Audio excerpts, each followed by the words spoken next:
ሰላምና ጤና ውድ ቤተሰቦች በያላችሁበት እንዲበዛላችሁ እመኛለሁ። በሌላ ስራ ብቅ ብያለሁ። እስኪ ሶስና አሸናፊ ለፍታ ትለናለች። ከዛ ጋር ቆይታ እናደርግ። እንደተለመደው ውድ ቤተሰቦች ቪዲዮውን ስከፍቱ ላይክ ማድረግ አይዘንጋ። ሀሳብ አስተያየት ይበረታታል። በሱፐር ሻት፣ ሱፐር ስቲከርና ሱፐር ቲንክስ የተለያየ ማበረታቻ ስጦታ ለቻናል የምታበረክቷላችሁ እናንተን ቀድሜ ክብረት ይስጥልኝ ብዬ ማለት ፈልጋለሁ። 70 ሺህ ያልፈናል። ውድ ቤተሰቦች እንግዲህ ሰብስክራይብ አድርጉ። ብዙዎቻችሁ ሰብስክራይብ ሳታደርጉ እንደምትታደሙ አያለው እዚህ። ስለዚህ ሰብስክራይብ አድርጉ። እንግዲህ ብዙም ሳይርቅ 100 እንድንደፍንና ከዛ እንድናልፍ ሁላችሁም የበኩላችሁ አድርጉ እና ያንንም እግረ መንገድ አደራለ ማለት ፈልጋለሁ። መልካም ጊዜ ውድ ቤተሰቦች።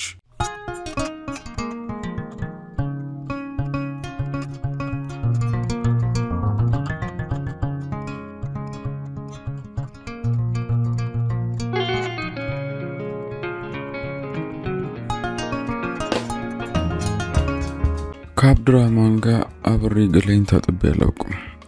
ለብዙ ቀናት ከወገቤ በላይና ከጭኔ በታች ስታጠብ እያየ በዝምታ ያልፈኛል።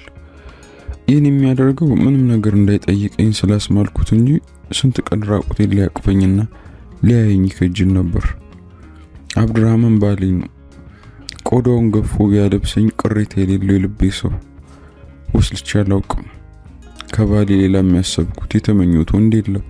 እኔና አብዱራህማን ገጠር እያለን አሸዋ ተራጭተን ፍየል አግደን አድገናል። አሁን ከወላጆቻችን ርቀን የልጅነት መቦረቂያችን ትተን በደስታ የምንኖረው ጀጎል ግንብ ውስጥ ነው። ስለምንወልደው ልጃችን በሰፊው እናወጋለን። ነገሩ እንዲህ ነው። ከ2 ዓመት በፊት ባሌ ከገዛልኝ ከሚያማምሩ ሙታንቶች መካከል አንዱን ለብሼላቸው ሐኪሙ ፊት ቀረብኩ። ሐኪሙ ከባሌ ቀድሞ የውስጥ ልብሴን ስላየብኝ ተንገበገብኩ። ባሌን ስለምወደው ትልቅ ነገር ያስቀረውበት የከዳሁት ስለመሰለኝ ለጊዜው ሐኪሙን ጠላሁት። የታከምኩበትን ክሊኒክ ያሳየችኝ ድንገት ያገኘኋት ሴት ነበረች። ከሴትየዋ ጋር መጋላ ጉዶ ገበያ ተገናኘን። እኔ እንደ ሀገራችን ልማድ እቃውን ጭንቅላቴ ላይ አስቀምጬ ሲሄድ ሴትየዋ ከኋላዬ አቦቶሎ ልጅና እንደኔ ልጅሽ ይሸከምልሽ አለችኝ።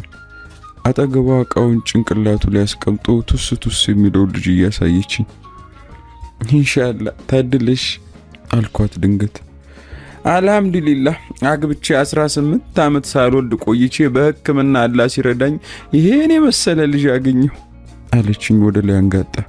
ሌላ ህመም ያክማሉ ጠየቅኳት። አለች ቆም ብላ። ገበያ መሃል በመሆኑ ድምጻችንን ንፋስ ይሰርቀዋል። ሌላም ነገር ያድናሉ ወይ አልኳት ደግሜ። በደንብ ነዋ ሂጂ አላህ ይከተልሽ አለችኝ እርግጠኛ ሆና ቦታውን እየጠቆመች። ስለ ህክምናውና ስለ ቦታው ከልቤ ጋር ስነጋገር ሳላመሰግናት ተሰወረችብኝ። ሴትዮዋን ወድጃታለሁ።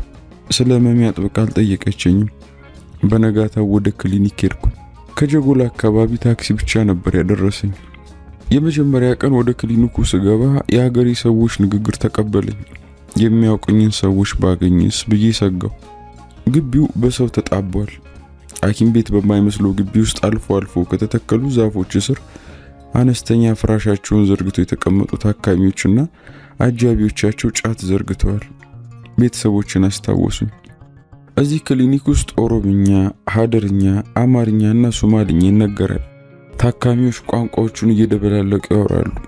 ካዩዋቸው ሴቶች አብዛኞቹ እንደኔ ብቻቸውን አልመጡም፣ ባላቸውን አስከትለዋል። ምናልባት ከሩቅ ስለሚመጡ ይሆናል ብዬ ለራሴ ምክንያት ሰጠው። ባሌ ቢሰማ ምን ሊል እንደሚችል ሳስበው ደግሞ ፍርሃቴ እግሬን አንቀጠቀጠው። ግቢውን አቋርጬ ወደ ቤቱ ዘለኩኝ። ተራዬ ደርሶ ሐኪሙ ፊት ስቀርብ ልብሴን ለማውለቅ ሰውነቴ ተሸማቀቀ። ላቤ በግንባሬና በእጄ ሙሉ ይፈስ ነበር። እንደኔ አይነት እብጠት ያላቸው ሴቶች እሱ ዘንድ እንደሚመጡና ድነው እንደሚሄዱ እየነገረ በአጽናናኝ ወደ ቤቴ ለመመለስ ዳርቶኝ ነበር። ልብሴን ከላይ አውልቄ ለመመርመር ብዙ ጊዜ ፈጅቶብኛል። ምክንያቱም እኔ ብቻ ይህ ነገር የተፈጸመብኝ አላህ የተወኝ አድርጌ ራሴን ቆጥሬው ስለነበር ነው። ለሁለተኛ ጊዜ ወደ ክሊኒኩ ስገባ ትልቅ የመዳን ተስፋ በሰነቅም ጭንቀት አራውጦኛል። ሁሉ ነገር እስኪሆን አላመንኩም። ካርዳው ጨዋ ስሜን ጠየቀች። መርየም አልኳት። ታስፈራለች። መካከለኛ ቁመት ያላት ስትሆን በማስፈራራት ካልሆነ በመልክ አጠገቤ አትደርስም። የአባትሽ አለች ቀና ብላ ሳተኝ። ከሌላ ቦታ እንደመጣች ሁኔታው ያስታውቃል። ሐረር ተወላጅ አትመስልም። የአባቴን ነገርኳት። አብዲን ያልሽው ህመምሽ ምንድን ነው? ህመሜን ለሱ ነግሬያለሁ። እሱ ማን ነው ብላ ፈጠጠች። አጠገቧ ዘበኛል። ሐኪሙ። እኔ ላክምሽ አላልኩ ካርድሽን ላውጣልሽ እንጂ ይገባሻል። አንድ ቀን ከቀዶ ጥገናው ትጨምሪያለሽ። ዛሬ መድኃኒት ትወስጃለሽ። መጀመሪያ ግን እሱ ይሽ አለች። አቦታ ዛሬ ሁለተኛ ቀኔ ነው፣ ቀዶ ጥገና አለኝ አልኳት ልታስረዝምብኝ መስሎኝ። እሺ ሂጂ ቁጭ በይ ጠራሻለሁ አለች እየተመናጨቀች። እኔም ተኮሳትሬ ድጋሚ ስለመሜ እንዳትጠይቀኝ ጣውላውን በጫሜ እየደፈጠቱ ካጠገቧ አርቄ አንዱ ጥግ ተወሸኩ። ደቂቃዎች አለፉ። ከፊት ለፊቴ ካለ ነጭ ግድግዳ ቀለም ውስጥ ሐሳብና ጭንቀቴን እያላመጥኩ ባሌን በልቤ ሽጉጬ ገባሁበት። እንዲህ ሁሉ ነገር ሲደበላለቅብኝ አንድ ቦታ ላይ ማፍጠጥ ለምጄያለሁ። ሰውም ቢሆን አላስተውልም። ምን ነው ሲለኝ ምን ነው ብዬ መልሼ ያፈጣለሁ። ምን ላድርግ? ቀን ከሌሊት ቆርጬ የማልጥለው ነገር አንጠልጥያለሁ። ዘላለም ባላስታውሰው ስለሱ ባላስብ እመርጣለሁ። ግን እንዴት አድርጌ ላምልጠው? ገላዬን ስታጠብ ልብሴን ሳውልቅ ጉዴና አየዋለሁ። ሰበቡ ደግሞ መገረዜ ነው። ግርዛትን ሳስበው እናቴን ረግማታለሁ፣ እጠላታለሁ፣ ተጠያቂም አደርጋታለሁ። እሷ ግን ያኔ የነበራት ደስታ ልዩ ነበር። ስገረዝ እንኳን ሰው 5ቱ ክፍል ቤታችን በደስታ ነዷል። እናቴና ቤተሰቦቼ ዝግጅት አደረጉ። አባቴ ፍየል አረደ። የፍየሉ ስጋ ተዘልዝሎ ቀረበ። ገጠር ብንሆን የበሬ ወይም የግመል ስጋ ይቀርብ ነበር። እናቴና ጓደኞቿ ስጋውን በደቃቅ ቆራርጠው በዘይትና በቅቤ አቁላልተው አቀረቡ። እለፍታ ይባላል። ሳቅና ጨዋታው ደራ። እኔ ግን ፍርሃቴን መቋቋም አቃተኝ። እናቴ በየመሃሉ እየመጣች ራሴን ታሻሸኛለች፣ ትስመኛለች፣ ሙና ትዝ ትለኛለች። እናቷ እንዲተባብለን ነበር። የምጫወት መስዬ ከቤት ወጣሁ። ለጊዜው የት እንደሚሄድ አላሰብኩም። ትንሽ እንደሄድኩ አጦለወለኝ። ማሽላ ውስጥ ሮጬ ገባሁ። ብዙ ምግብ ባልበላም የሆነ ነገር ወጣልኝ እና ቀለል አለኝ። ቁጭ ብዬ የሙናን አሟሟት ማሰብ ጀመርኩ። ሙና 2 ዓመት ትበልጠኛለች። እህትና ወንድም ስለሌላት እናቴኛ ቤት ይዛት ትመጣለች። በደንብ እስኪደክመን እንጫወታለን። እንደዚህ ያለ ድካም አሁን የተሰማኝ መሰለኝ። ያኛው ደስታ ያለው ይሄኛው ሐዘን ነው። ምን ቀን እንደሆነ አላስታውስም። ተገረዘች። ደሞ አልቆም ብሎ አይኖቿን አስለምልማ ሞተች። የፈሰሳትን ደም ለማቆም ብዙ ነገር ቢያደርጉላትም ሐኪም ቤት ግን አልወሰዷትም። እናማዬ ገራጇ ስራዋን ነክታው ነው አሉ። በቃ እናቷ እንዴት እንዳለቀሰች አረሳም። ሞት ግን ምን አይነት ይሆን? ሙና ከነማን ጋር እየተጫወተች ይሆን? እኔም በሞት ከሙና ጋር አገናኝ ይሆን? ግን ሞት እንደሚያስፈራ አባዬ ሲያወራ ሰምቻለሁ። ሞት ጥርሱን አቅጥጦ ከመጣ ደግሞ ማን ይመልሳል ብሏል። ንፋሱ ማሽላውን እያንቀሳቀሰው ነው። ሞት አጠገብ ያለ መሰለኝ። ጆሮዎቼ ኮሽታን ከየት እንደሰሙ ሳላውቅ ምን መጣ ብዬ ዘልዬ ካለውበት ወጣሁ። ንፋስ ማሽላውን እያንቀሳቀሰው ነበር። ጭር ማለቱ ይረብሻል። ማንም እንዳይኝ ቶሎ ተመለስኩና ማሽሎቹ መሃል ተለጠፍኩ። መውጣትም ውስጥ መሆንም ሰላም ይነሳል። ጨለመ። የጅቦቹና የውሾቹ ጩኸት በጣም ያስፈራል። ሌላ ጊዜ ውሻም ሆነ ጅብ በአጠገባችን ስለሚያልፉ አልፈራም። አሁን ግን ሁለቱም አስፈሩ። ሳላስበው ተንሰቅስቄ ያለቀስኩ። ምን እንደሆነ አላየሁትም። በላይ ላይ አንድ ነገር ዘሎ ሄደ። ለመጮህ ጊዜ ስላልሰጠኝ ከነምቤ አይኔን አፍጥጬ ቀረሁ። ወደ ቤት ልመለስ አሰብኩ። ግን ደግሞ በሞትስ ብዬ አመነታው። የውሾቹ ጩኸት በጣም ቀረበኝ። ሌላ ጊዜ ጅብ ሲመጣ ውሾቹ ይጮሃሉ። ጉልበቴን በሁለት እጆቼ አጥብቄ ቁጢጥ ብዬ ቀረሁ። ድጋሚ ኃይለኛ ንፋስ ማሽላውን ሲያንኮሻኩሸው ውሾቹ ተሯሩጠው በአጠገቤ ሲያልፉ ጮኬ መሬት ላይ ወደቅኩ። ልጄ አለሽ ተረፍሽ ወይ እያለ ሲርበተበት ድምፁን ሰማሁት። አባቴ አጠገቤ ቆሟል። 12 ዓመቴ ቢሆንም እንደ 3 ዓመት ልጅ ቅፍ አድርጎ ከመሬት አነሳኝና ወደ ቤት ወሰደኝ። ከአባቴ ጋር ብዙ ሰዎች ተከትለውት ነበር። አባቴ በአካባቢው ይወደዳል። ከሰው ተግባቢና በክፉ ቀናቸው ፈጥኖ ደራሽ ስለሆነ ከስሩ አይጠፉም። እናቴ ስታየኝ አለቀሰች። ቤት ውስጥ ያለው ሰው ደስታውን ለመግለጽ ወደ ውጭ ተከትሎ ወጣ። እናቴ አጠገቧ አስቀምጣኝ ግንባሬን፣ ጉንጬን፣ እግሬን እየሳመች አባበለችኝና ልጄ ምን አደረኩሽ? እንደው አውሬ ቢበላሽስ ምን ነው አለች እንባዋን አፍስሳ። ተይ እማዬ እንደምን አሞትብሻለሁ ተይ እባክሽ አልኳት። ያ አላህ ምን አመጣሽ? አትሞቺም ወላሂ አትሞቺም ብላ ቀሚሷ ውስጥ ከተተች። እስኪ ነጋ ከስሯ ሳታውጣኝ አደረች። ሲነጋ የጎረቤታችን ወፍራም ሴትዮ መጣች። ልትይዘኝ ስትቀመጥ ተፈራግጬ አንገቷን መቷት። ወርቋ ተበጠሰ። ድጋሚ ባላት ጉልበት ሁለት እግሬ ልትይዘኝ ስትሞክር ለኔ የተቀመጠውን ከርቤ ደፋሁት። በጣም ተናደደች። እኔ አለቅሳለሁ፣ እንፈራገጣለሁ። አልቻለችም። አባቴ ተጠራ። ወፍራሟ ሴትዮ ግራ እግሬን ከግራዋ ቀኝንም ከቀኙ አሰረችኝ።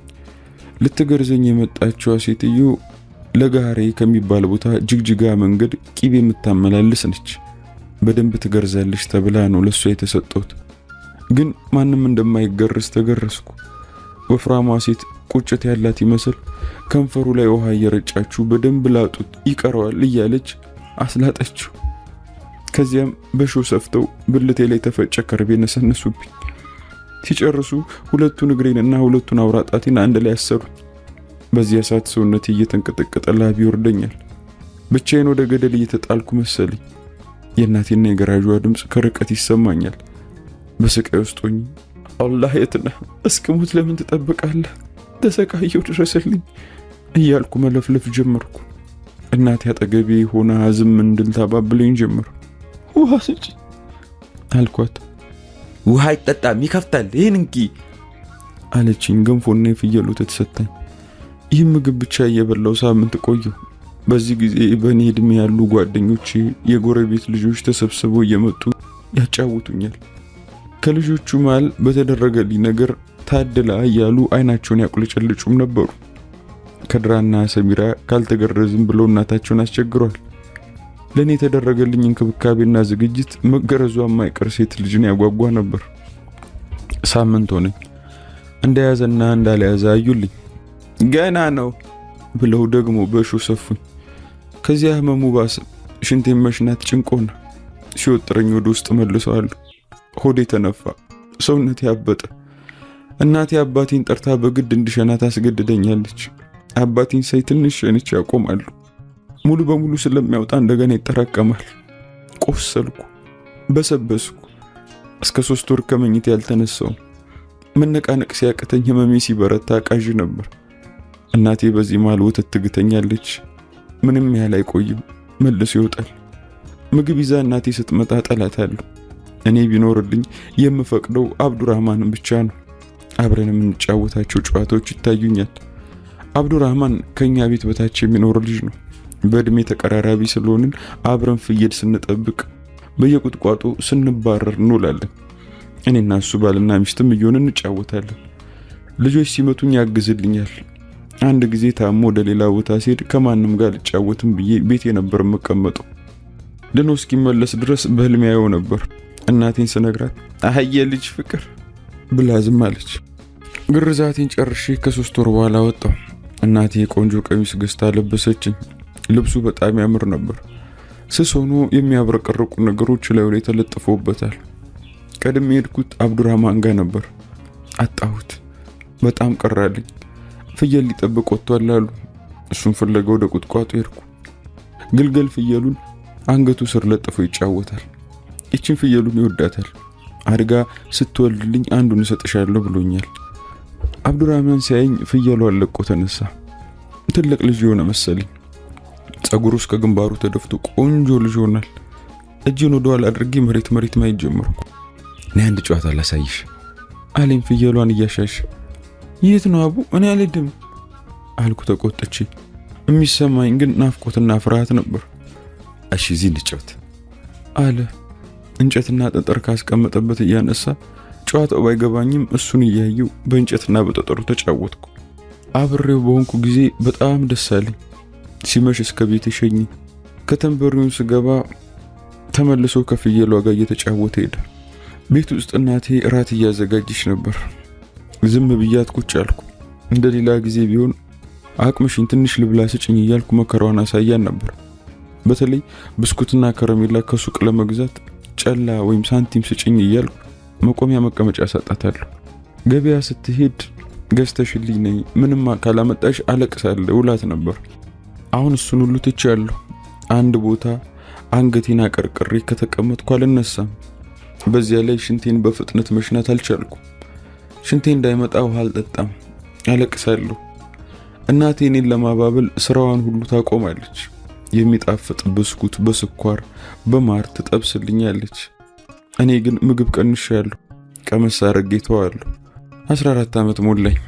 ልደቴን ልብስና ጫማ በመግዛት አከበሩልኝ። ልደቴ በተከበረ በሳምንቱ ሌሊት ደግሞ አመመኝ። ህመሙ እንደ ወጋት ይሁን ለይቼ የማላቀው ነገር ብቻ ላባ ዘፈቀኝ። ከእምብርቴ በታች ቀስፈው ያዘኝ። እናቴ ትኩስ ወተት ይዛልኝ መጣች። እንኳን ወተቱን ተቀብዬ ልጠጣ ራሴ ማንቀሳቀስ አቅቶኛል። እስኪ ጠጪ፣ ወተት ነው ይጠቅምሻል አለች። መቀበል አልቻልኩም። እረ ተቀበይ። ዝም አልኳት። ራሴን ልስት ደርሻለሁ። ምን ላዘጋጅልሽ? እሺ ንገሪኝ። ሀቡቴኝ፣ ምንም አልፈልግም፣ ለራሴ ልሞት ነው አልኳት እያቃሰትኩ። የሰጠውሽን ካልበላሽ ህመሙ አይጠፋም። አንቺ ምግብ አልበላ ብለሽ ነው ይህን ሁሉ መዘዝ ያመጣሽው። ተቆጣች።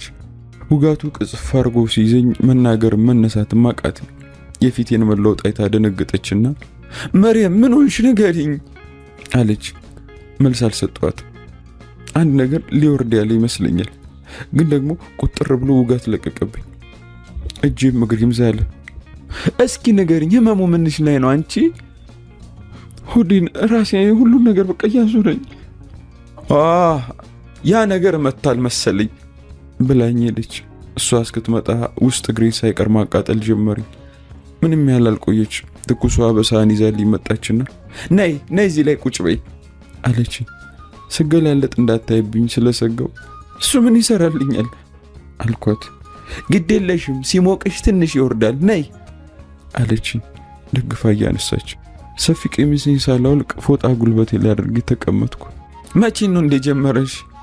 ትላንት አልኳት። ግን ሳምንት ይሆነኛል። በየመሃሉ ፋቴ ይሰማኛል እንጂ ማጥወልወል፣ ማስመለስ፣ ማስታወቅ፣ ሁሉ ነገር አለመመቸት ተሰምቶኛል። በነግራት ሌላ ነገር ታመጣብኛለሽ ብዬ ፈራኋት። የምትገርዟ ሴትዮ ብትጠረስ ፈራው። ህመሙ ሲመጣ ለብቻዬ በሆንኩ ጊዜ ጨርቅ ሆዴ ላይ ጠመጥማለሁ፣ ከታች ተኛለሁ፣ ከላይ ዞራለሁ፣ ከመሬቱ ጋር ሆዴን አጣብቀዋለሁ። ሆዴ ውስጥ ራስ ከታለሁ፣ አፌ ውስጥ ጨርቅ ጠቅጥቄ ጮኻለሁ። ምንም ለውጥ የለም። ደንቡ ነው። የወር አበባ ሲመጣ ያማል። ስፌት ስላለው ቶሎ አይወርድም። አይዞሽ፣ እኔም ካንቺ የበለጠ ተሰቃይቼ ነበር አለችና እንደገና ከላይ ወደ ጓዳ ገብታ የሚጠጣ ነገር በብርጭቆ ይዛልኝ መጣች። ቶሎ ጠጭ። ተቀበልኳት። ትንሽ ጠጥቼ መለስኩላት። ከስቃይ የተነሳ የምትሰጠኝን ማጣጣም አልቻልኩ። ትንሽ ቆይታን በሎሚ ሻይ ይዛልኝ ተመለሰች። ጠጣሁት።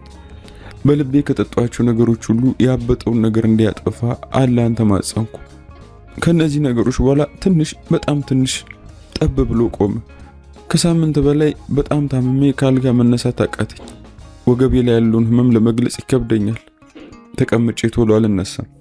ቶሎ ዕቃ ከመሬት ማንሳት አልችልም። 20 ዓመት ሞላኝ። አብዱራህማን እፈልግሻለሁ ብሎ ሰው ላከብኝ። እሱ ሲጠራኝ ተደብቄ ነው የምወጣው። ቤት ካዩኝ ይቆጡኛል። እሳት ላቃጥል ከግድግዳ ላይ እሳት እየለቀምኩ ነበር። ማታ ማታ አባቴ ጫት ይዞ ስለሚቀመጥ ሁሉን ነገር ማዘጋጀው እኔ ነኝ። አቀራርቤለት ወጣሁ። ፍየሎቹ ወደ ማደሪያቸው እየገቡ ነው። በግመሎቹ መሃል አቋርጬ የሚሞቀውን አሸዋ በዳሴ እየበተንኩ የምንገናኝበት ግራር ስር ደረስኩ። ስስ ሸሚዝና ሽርጥ አድርጓል። ሰላምታ አሰጣጡ ደስ የሚል ነበር። ስራ አስፈታዎች ፈልጌሽ ነበር። አንገቱን አቀርቅሯል። በወሬዎቹ መሃል የማለት ልምድ አለው። ጨርሻለሁ፣ ወላሂ ጨርሼ ነው የመጣሁት አልኩት። ሳቀብኝ። ለካ ሰው ከላከብኝ በኋላ ብዙ አስጠብቄያለሁ። ረዥም ሰዓት ማዶ ማዶ እያየ ዝም አለኝ። እኔም የእሱን አይን ተከትዬ ማየት ጀመርኩ። ጨረቃዋ ልብ ትከፍላለች። በጆሮ ግንዳችን ስር የሚያፋጨው ቀዝቃዛ ንፋስ ልብ ያረጋጋል። ጅቦቹ ብዙም ባረቀ አካባቢ ከወዲያ ወዲህ ይመላለሳሉ። አብዱራህማን አሸዋውን በእጁ እያፈሰ ይበትናል፣ እንደገና ያፍሳል። ረዥሙ ጸጥታ ሳይቋረጥ ፈልገኝ ነበር አልኩት። ጉሮሮም መጠራረግ ጀመረ። ፈልገኛል አልኩት ድጋሚ አይኑን እየፈለኩ። አይ ብሎ አሁንም ዝም አለኝ። አይኖቹን የት እንደሚያሳርፍ የተቸገረ እስኪመስል ከአንዱ ወደ ሌላው ያሯሩጧቸዋል። ምን ሰምቶ ይሆን በሚል የኔን ነገር አወቀ። ማን ነገረው? ሙታንተኝ ሰው ልቅ ተደብቄ ነው? እርግጠኛ ነኝ ማንም ያየ የለም እያልኩ ከራሴ ጋር ክርክር ገጠምኩ። መሪ ወድሻለሁ፣ እንጋባ፣ አብረን እንድንሆን እንፈልጋለሁ አለኝ። ደነገጥኩ። መቼ? አሁን በቅርብ። ጥፍሬን በጥርሴ መቀርጠፍ ጀመርኩ። አትወጂኝም ብዬ ዝም አልኩ። ቃላት ማውጣት አቃተኝ። አለቀስኩ። እሱም ደነገጠ መሰለኝ፣ አብሮኝ አለቀሰ። አቅፎ አባበለኝ። እንባዬ ቢወርድም ደስ የሚል ስሜት ተሰማኝ። እቅፍ ውስጥ ገብቼ በቀር ተመኘው። ያ ዋጋ እንደሌለኝ መዓት በእኔ ብቻ የወረደ የመሰለኝ ስሜት ጠፋና ሙሉ የሆንኩ መሰለኝ። ባሌ ቢሆን እሱም ባገባ ዓለምን እምገዛ መሳቀቂን የሚያስቀርልኝ ያደረግኩት። ግን አልዘለኩበትም። ምን ብዬ ነግረዋለሁ? እንዴት አሳየዋለሁ በሚል ግራ ገባኝ። በሁለቱም እጆቹ መዳፍ ውስጥ ጉንጭን ከቶ ሳመኝ። ከእግሬ እስከ ራሴ በደስታ ነደርኩ። ትፈልገኛለህ አብዱራህማን አልኩት። እኔም እጆቹን በእጄ ይዤ። በአይኖቹ መልስ ሰጠኝ። በማንኛውም ነገር ላታስጨንቀኝ፣ ቶሎ ላንገናኝ፣ ላናደርግ ማልልኝ አልኩት በደፈኑ። አቦተኝ እንዴ ምን ማለት ነው? ምን ማለት ነው? ንገሪኝ እንጂ አለ እጆቹን እያሻሽ። ጸጉሬን እያፍተለተልኩ እኔ መለን ስማኝ፣ ከፈለኩኝ እንደሱ እንደምልክ አድርግልኝ፣ ትሰማለህ አልኩ። ምን ጭንቃ መጣሽ? ቆይ አንቺ ደግሞ ምን የምትይኝም አልገባኝ እኮ። ይኸውልህ በደንብ ካደመጥከኝ ይገባል አብዱራህማን። ምንድነው ምክንያትሽ? ንገሪኝ እሺ አለ ኮስተር ብሎ። መኮሳተር፣ መቆጣት፣ መሳቅ ሁሉም ያምርበታል አብዱራህማን። ምን እንደምለው ግራ እየገባኝ ረዥም ጊዜ ዝም አልኩ። ጠበቀኝ። ድንገት የመጣልኝ ሐሳብ ነበር። ሐኪም ነው የከለከለኝ አብዱራህማን። በመገረዚ ትንሽ ችግር አለችብኝና ቶሎ ከወንድ መተኛት አትችይም ብሏል። በቃ ባታስጨንቀኝ እባክህ አልኩ አፍሬ። ይሁን አንቺን ማጣት ስቃይ ነው አለኝ የተከፋ ፊቴን እንባ ያዘለ ዓይኔን ማየት አቅቶት እያቀረቀረ። እኔም የምናገረው ጠፋኝና ከግራሩ ላይ ሙጫ መበጠስ ጀመርኩ። እኔም እንባ ያልቆም አለ። የቦጨኩትን ሙጫ ከአንድ እጄ ወደ ሌላው በማድረግ ስጫወት ከእጄ ተፈናጥሮ አብዱራህማን ደረት ላይ አረፈ። ቀና ብሎ እያየኝ ሳቀ። እኔም በእንባዬ ውስጥ ፈገግ አልኩ። ያን ቀን መለየት አቅቶት ወደ ቤት የሚወስደው መንገድ ላይ ከ5 ጊዜ በላይ ተመላልሰንበታል። ሌሊቱን ደስታና ሐዘን እየናጠኝ አደርኩ። ያለቀስኩ። ችግሬን ሳላውቅ መዋሸት ያሳፈረኝ፣ ጨነቀኝ። እሱ ግን ከወር በኋላ ሽማግሌ ልኮን ካሰረልኝ። አባቴ ለሰርግ ብዙ ወጪ ያወጣ። ቤተሰብ ለቤተሰብ ስለምንተዋወቅ በጋብቻ መተሳሰራችን የእሱም ቤተሰቦች የኔም ወላጆች አስደስቷል። አባቱ በሀገሩ የተከበሩ የተፈሩ ሽማግሌ ናቸው። አባቴም ቆፍጣና ነው እያሉ ይወዱታል። አባቴ እንዳሁኑ ነጋዴ ሳይሆን በፊት ወታደር ነበር። እናቴንም ያገባት ወታደር ሆኖ ነው። የሰርጋችን ቀን የአብዱራህማን ደስታ መግለጽ ይከብዳል። ውበትና እርጋታው ልዩ ነበር። የጫጉላ ቤቱን እያሰብኩ እንዳልጨነቅ ያበረታታኝ ነበር። ሰዓቱ ደርሶ ጫጉላ ቤት ስንገባ ምን ይፈጠር ይሆን እያልኩ በስጋት አይኑን ሳየው እመኝኝ መሪ እመኝኝ፣ አትጨነቂ አለኝ። የጫጉላ ቤቱ በሚያማምሩ ምንጣፎች ተሞልቷል። ከሱ ርቄ ጠግ ወንበር ላይ ተቀመጥኩ። የተሞሸርኩበትን ልብሴን አውልቄ ሰፊ ቀሚሴን ለብሻለሁ። ይህን ቀሚስ ፈልጌ ያዘጋጀሁት ራሴ ነበርኩ። ከስር ሰፊ ሱሪ ያለው። ከተቀመጥኩበት አጠገብ መጣና ሁለት ጉልበቴ ላይ እጆቹን አሳርፎ ተንበረከከ። እኔ እሱ ፊት ላይ ያለውን ደስታ እያየሁ ከመደሰት ይልቅ በረገኩ። መሪ አለኝ አይኔን እያየ። ይህ ልብስሽን አውልቀሽ ሌላ አትቀይርም?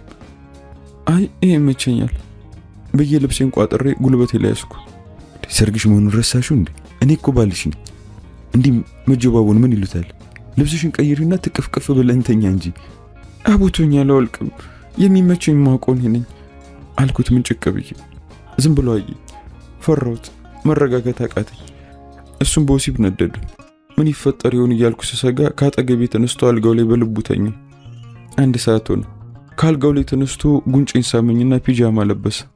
ውጭ ቤተሰቦቹ ጓደኞቹ ጠብቁ ስለነበር ሁሉም ነገር እንደፈጸምን ሆኖ ታያቸው። እኔ ግን እስኪነጋ እንቅልፍ አልተኛው። በተጋባን ጊዜ አብዱራህማን ከቤት ይዙኝ ሲወጣና ወደ ጀጎል ለመኖር ስንወጣ ቤተሰቦችን ከልብ ያልተሰናበትኳቸው። በውስጤ ጥላቻ ቋጥሬ እንደ ነገሩ ስሜያቸው ነው የወጣሁት። የጀጎል ቤታችን አንድ ክፍል ሆኖ ሰፊ ነው።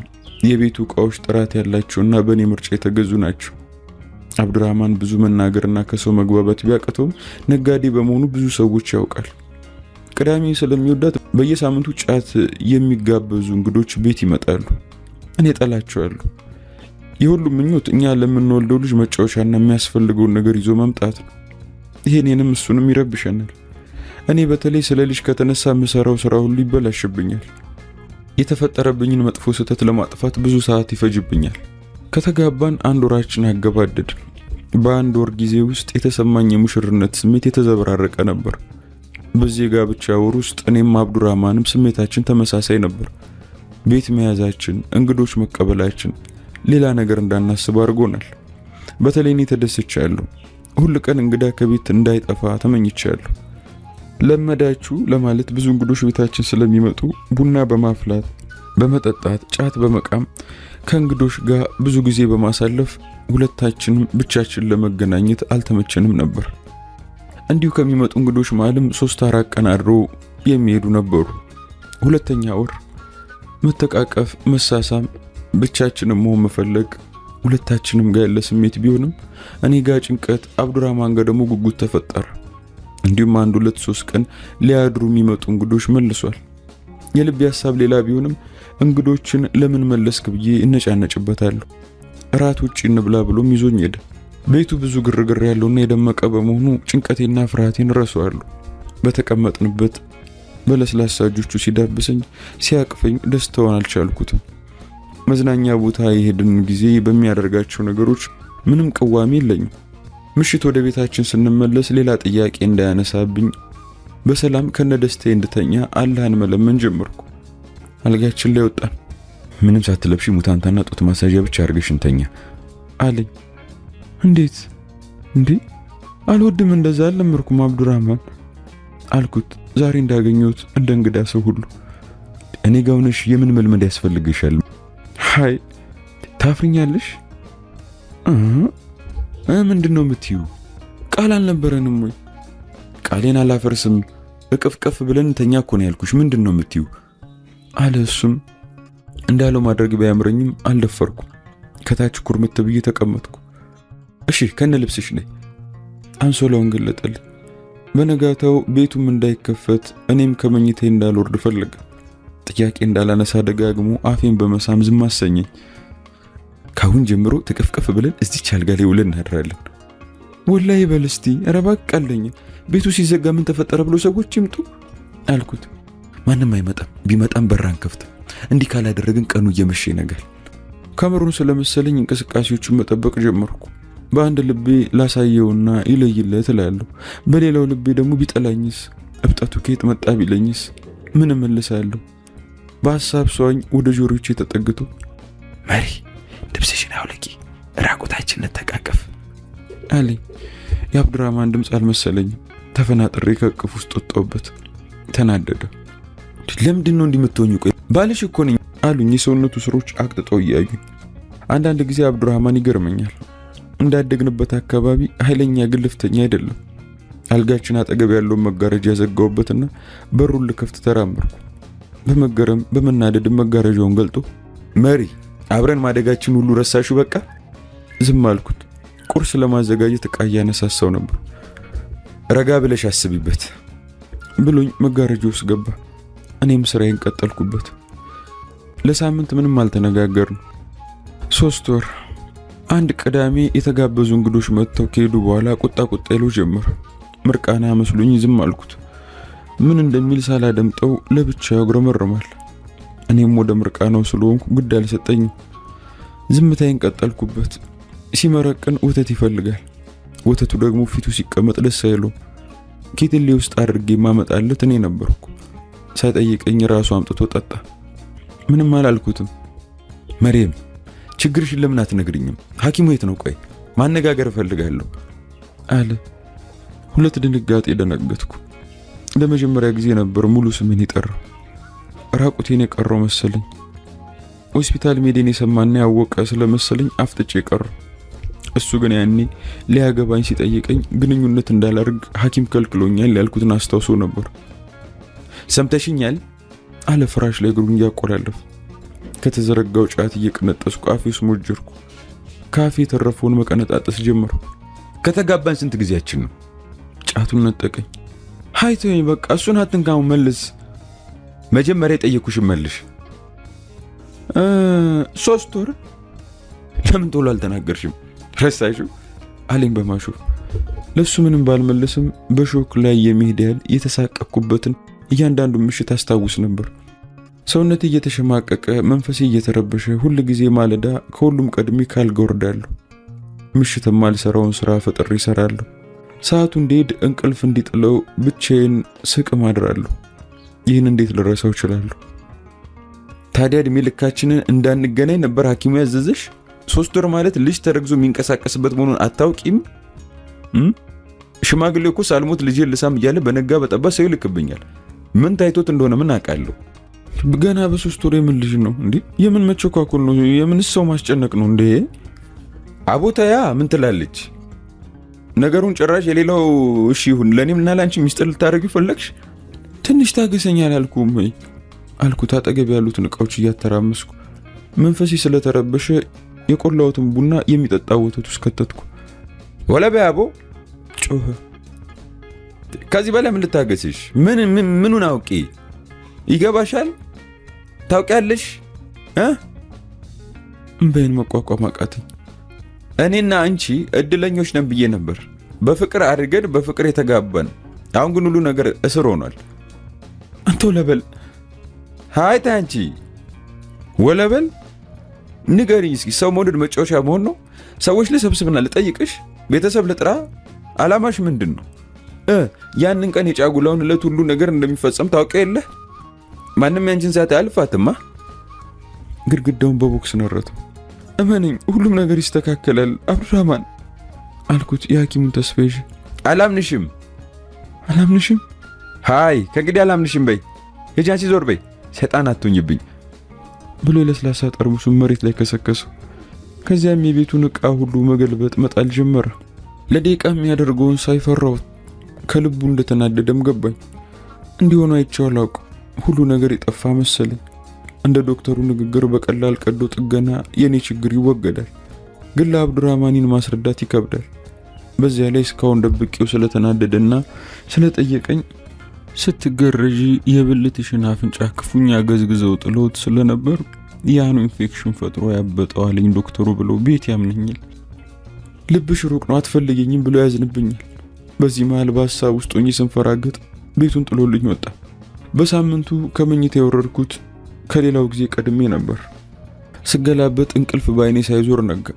ዛሬ የህይወታችን ብርሃን የሚቀጠልበት ቀን አልኩ ለራሴ። ለሱ ለመንገር አልደፈርኩ። ሐኪሙ ብዙ ችግር የለውም ስላለኝ ከተደረኩ በኋላ ልነግረው ላስጠራው ወሰንኩ። ወደ ስራ የሚሄጃው ሰዓት ገና በመሆኑ ፊቱን ወደ ግድግዳው አዙሮ ተኝቷል። ከወተት በቀር ቁርስ የመብላት ልምድ ስለሌለው ወተቱን አቅርቤለት ልወጣ ስሰናዳ እንግዶች ስለሚመጡ ከቤት እንዳትወጪ አለኝ። ደነገጥኩ። የምን እንግዳ? ቤተሰቦችሽና ቤተሰቦች። ያአላህ ለምን? ሚስጥራችን እንድፈቱልን። እኔና አንተስ? ከት ብሎ ከጣራ በላይ ሳቀ። እሱማ ቀረ እኮ ጊዜው አለፈ አለኝ። ዛሬ እኮ ከሐኪሙ ጋር ቀጠሮ አለኝ። ከእንግዲህ አንቸገርም። የመጨረሻ ነው አብዱራህማን እባክህ አልኩ እየተርበተበትኩ። ግድግዳውን በቡጢ ነርቶት ከተኛበት ተነሳ። የማን አባቱ ሐኪም ነው? እስከዛሬ በህይወት የተጫወተው አነሰ? አሁንስ ስቃ አደረግሽኝ። ተጫወትሽብኛ። ሰውነቱ ከድምፁ በላይ እንቀጠቀጥ ጀመረ። ዝም ብዬ ያየሁት። እንዴት ላስረዳው እንደምችል ምንም ነገር አልታይሻለሁ። እሱ ግን ወላ ሐኪም ወላ ምን የምትዩን እኔ አላቅም። መድኃኒት ወስጃለሁ። ቀዶ ጥገና አለኝ። ከፈለክ ማብረን እንሄዳለን። የትም አንነቀነቅም። በቃ መርየም ተኝ። አታሰቀኝ። ግራ ተጋብቻለሁ። ሰውነቴ በየቀኑ ውሃ እንደጠማው መሬት ይሰነጣጠቃል። ተኝ አቦ። ካናቴራውን እላዩ ላይ ቀደዱ። አቦ ምን አድርጊ ትለኛለህ እንዴ? ንገረኝ። አለ የፈረደብኝን ነገር የት አድርጊው? ምን ውስጥ ግቢ ትለኛለህ? ጸጉሬን እየነጨሁ አለቀስኩ። መርየም ቤተሰቦችሽ ሚስጥርሽን ሳያውቁት አይቀሩ። የኔም ቤተሰቦች ለምን ተፋታችሁ እያሉ በጥያቄ ራሴን እንዳያዞሩት ቤተሰቦችሽ ምስክር ይሆኑኛል። ገባሽ? የቆምኩበት መሬት የቀዳኝ መሰለኝ። ቤተሰቦቼ ምን ብሎ ይናገራሉ? አዋረደችም ብሎ ያዝኑብኛል። እና ምን ላድርግ ደግሞ? እሱን ትቼት ልኖር? ከማን ጋር? ራሴ ዞር። አሁን የተናገርኩን ከምሰማ በሞት እመርጣለሁ። ወላሂ ልሞት። መሬቱን በእግሬ ደበደብኩ፣ አለቀስኩ፣ አልወጣልኝም። ሁሉ ነገሩ ግራ ሆነብኝ። እናም አብዱራህማን ላላ ብለህ እባክህ ዛሬም ብቻ ሳይፈጸም ከመሸ ሰው አትበልኝ፣ ፍረድብኝ፣ አላህም ይፍረድብኝ ስለመንኩት። እንዳንቺ እኔም ቀጠሮ የሞት ነው። ሰዎቻችን ልኬባቸዋለሁ፣ ምንም ማድረግ አልችልም አለኝ ፊቱን አዙሮ። ራሴ ላይ አንድ ነገር ሲገላበት ታወቀኝ። ዛሬን ከቀረው ሁሉ ነገር እንደሚበላሽ አወቅኩ። ዶክተሩ ከሳምንት በኋላ ከሀገር ይወጣል። ወላሂ እልሃለሁ እኔም ዛሬ መጨረሻ ካልሆነ እዚሽ ምድር አታገኘኝም። ዛሬን ለፍቅራችን ብለመንኝ ሸንኮር ሆስፒታል እንገናኝ ብዬው በሩን ዘግቼበት ወጣሁ። ከተንጋለልኩበት ሆስፒታል አልጋ ላይ ሆኜ እጄን ወደ ብልቴ ሰደርኩ። እንደ እንቅርት ተንጠልጥሎ ሕይወቴን በመሳቀቅ የሞላው ቦታ ላይ ፕላስተር ተለጥፎበታል። ደጋግሜ ዳበስኩት። ደግሜ አካባቢ ላይ ፈተሹ። አሁንም ያው ፕላስተር ብቻ ነው። ከጎን የተገኙትን ሴቶች ቃኟቸው። ሶስቱም የኔ ቢጤ ናቸው። እውነት እብጠቱ ጠፋ? ራሴን አላመንኩም። ከራሴ ጋር ስሟገት አብዱራህማን እየተጣደፈ ወደ እኔ ሲመጣ አየሁት። ምን እለዋለሁ? በምን እርግጠኛ ሆኜ ከፍቼ ያሳየዋለሁ? ፕላስተሩ ሲፈታ ምን እንደማይ በምን አውቃለሁ? አላህ ፈጥረኝ፣ አታዋርደኝ። ተስፋዬ ምኞቴን አትቅጭብኝ። ውሸታም ከመባል በሽማግሌ ፊት ከመቆም ከመሸማቀቅ አድነኝ አልኩ። አብዱራህማን ንዴቱ ፊቱ ላይ ተቀጣጥሎ እየነደደ እህስ ሲል ጮህብኝ። ትንፋሹን እንኳን መሰብሰብ አቅቶታል። ጩኸቱ ያስደነገጣቸው ሐኪሞች ዝም እንዲል ምልክት አሳዩት። እሱ ግን ባሰበት። እናንተ አይደላችሁ በህይወት የተጫወታችሁብኝ፣ ምክንያቱን ንገሩኝ ሲል አንባረቀ። አብዱራህማን እንዲለያዥ ለጋራዥ ሲያስቸግር አይቼው አላውቅም። በተኛውበት አፍረት ተከናንቤ ማልቀስ ጀመርኩ። በሆስፒታሉ ሰራተኞች ተገፍትሮ እስኪወጣ ጩኸቱና ክፉ ንግግሩ አላቆም።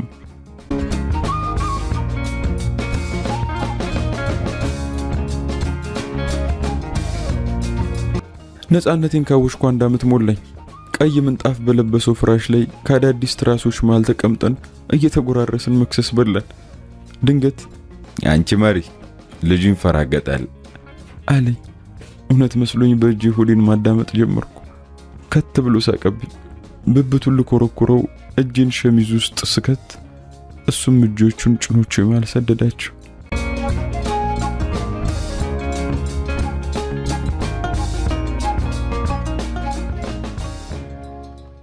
ውድ ቤተሰቦች እንግዲህ ሶስና አሸናፊ ለፍታ አጠር መጠን ያለ የሰማችሁትን ይመስል ነበር፣ የታደማችሁትን ይመስል ነበር። ጥሩ ጊዜ ሰጥቷችኋል ብዬ አስባለሁ። ማሳረጊያችን የሚሆነው ውድ ቤተሰቦች ዶክተር አለማየሁ ዋሴ ከሰበዝ ከተሰኘው መጽሐፋቸው አልጨረስክልኝም የሚለውን ስቶሪ እዚች ጋር አከል አደርግላችኋለሁ። መልካም ጊዜ እመኝላችኋለሁ።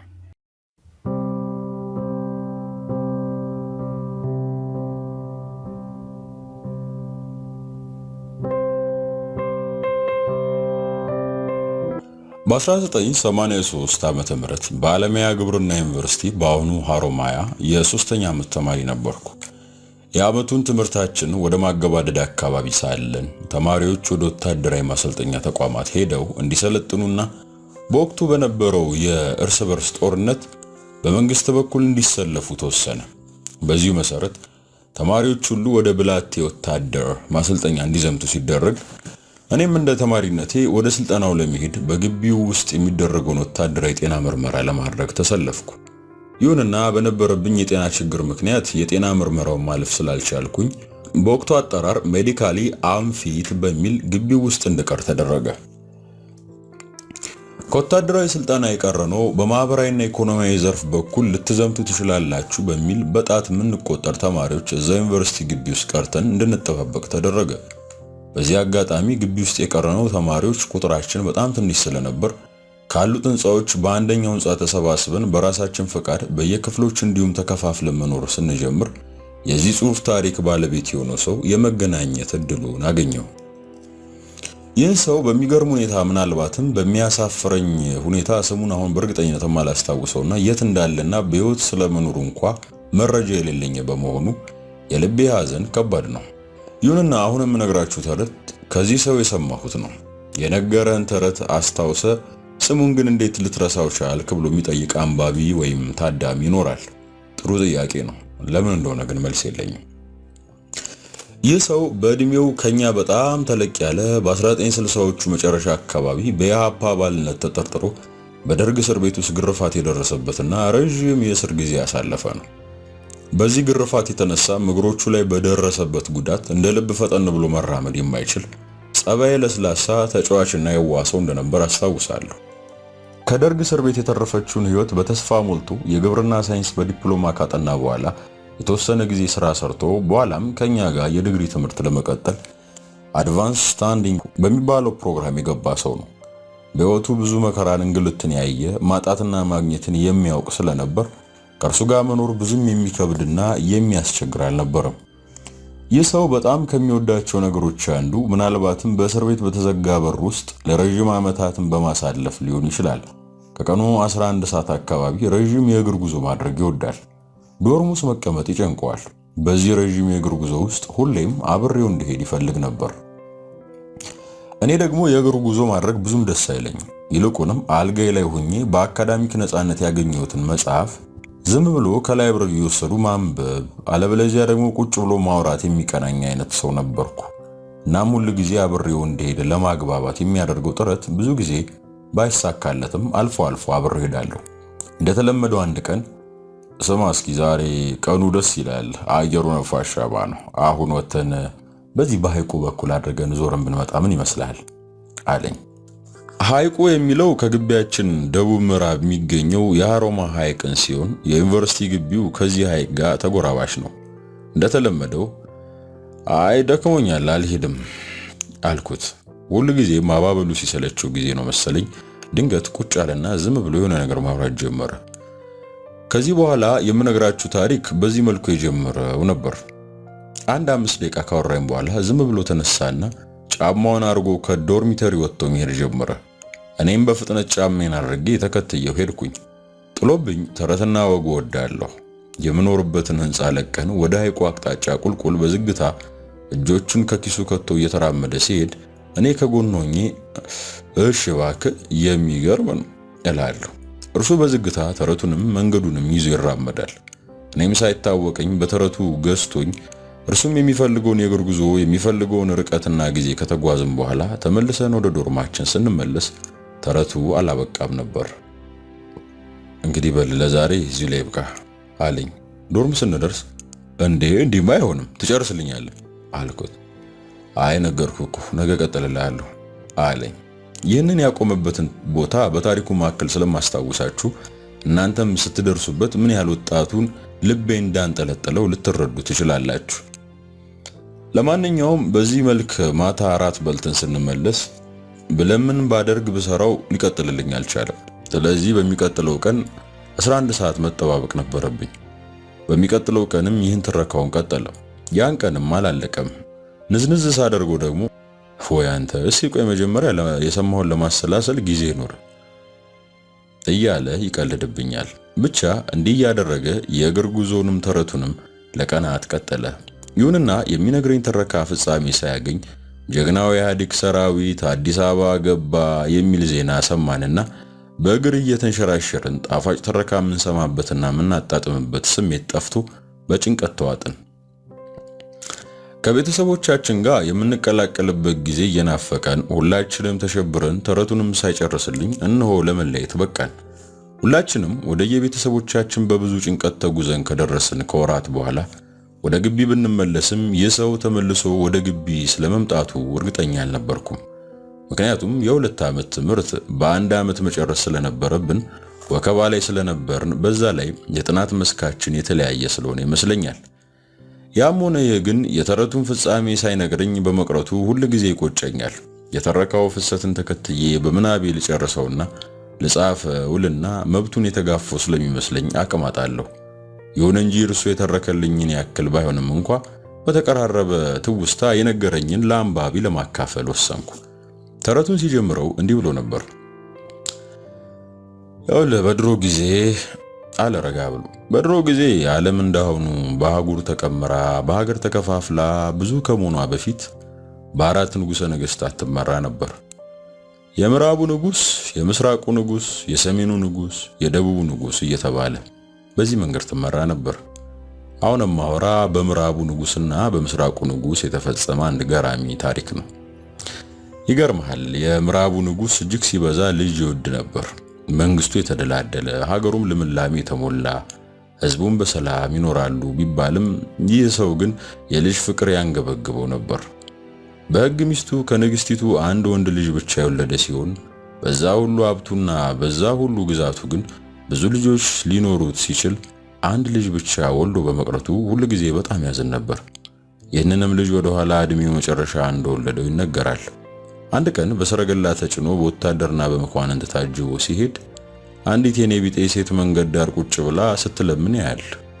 ይቺ ሴት ከእርሱ ልጅ በእድሜ እኩያ የሆነ ወንድ ልጅ ከጎኗ ቁጭ ብሏል። ልጁ በእርሱ ልጅ እድሜ አካባቢ ያለ በመሆኑ የሆነ ልቡን የሚነካው ነገር መጣና ከሰረገላው ወርዶ ከአጀቡ ተለይቶ ወደ ሴቷ ተጠጋ። ጠጋ ብሎም የምትፈልጊውን ዋጋ ከፍልልሻለሁ፣ ይህን ልጅ እንደ ልጄ አርጌ በአባትነት ፍቅር ላሳድገው እባክሽ ስጪኝ ይላታል። ሴትዮዋም እዚህ ጎዳና ላይ ከኔ ጋር በችግር ከሚጠበስ በንጉስ እልፍኝ የንጉስ ልጅ አምሳል ይዞ ቢያድግ ምን ከፍቶኝ አለችው። ንጉሱም ለዚህች ሴት ብዙ ብርና ወርቅ ከሰጣት በኋላ ልጁን ወደ ቤተ መንግስት ይዞት ሄደ። ከዚህ በኋላ ለመለየትና ለታሪኩ አተራረክ እንዲመች ከቤት የተወለደው ልጅ የንግስቲቱ ልጅ፣ ይሄኛው ልጅ ደግሞ የደሃይቱ ልጅ እንለዋለን ለናንተ። ለነገሩ ንጉስ እንደ ልጅ አድርጎ እንደወሰደው እናውቃለን። ንጉሱ ሁለቱንም ልጆች በእኩል ዓይን እያየ በቤተ መንግስት በልዩ ፍቅር በባለሟልነት በክብር አሳደጋቸው። እንደ ሀገር ወግና ልማድ እንደ ንጉስ ልጅነታቸው በፈረስ ጉግስ፣ በጦር ውርወራ፣ በአደን፣ በውሃዋና በተለያዩ ትምህርቶች ተኮትኩቶና ሰልጥነው አደጉ። እኩል ስልጠና እኩል እንክብካቤ ቢያገኙም መቼም እኩል ስጦታ እኩል ችሎታ አይኖርምና የዳይቱ ልጅ ግን አንድ የተለየ ችሎታ ነበረው። ይኸውም የሚደንቅ የስዕል ችሎታ ነበረው። ያየውን ነገር ልክ የፎቶግራፊ ያህል በስዕል ማስቀረት አቅም አለው። ይህን ችሎታውን አባቱ እያበረታታው የበለጠ እያዳበረው ሄደ። በሌላው ሙያ ቢሆን የተዋጣለት ነበር። በወንድማማቾች መካከል ሁሌም እንደሚሆነው ከወንድሙ ጋር በአደን ፉክክር ገጠሙ። ሁሉ ጊዜ አደን ሲወጡ አደጋ ጣዮች አደጋ እንዳያደርሱባቸው በብዙ አጃቢዎች ተከበው ቢሆንም አልፎ አልፎ የገደሉትን እያነሱ እኔ ብዙ ገድያለሁ፣ አይ እኔ ብዙ የገደልኩት በሚል ይፎካከሩ ነበር።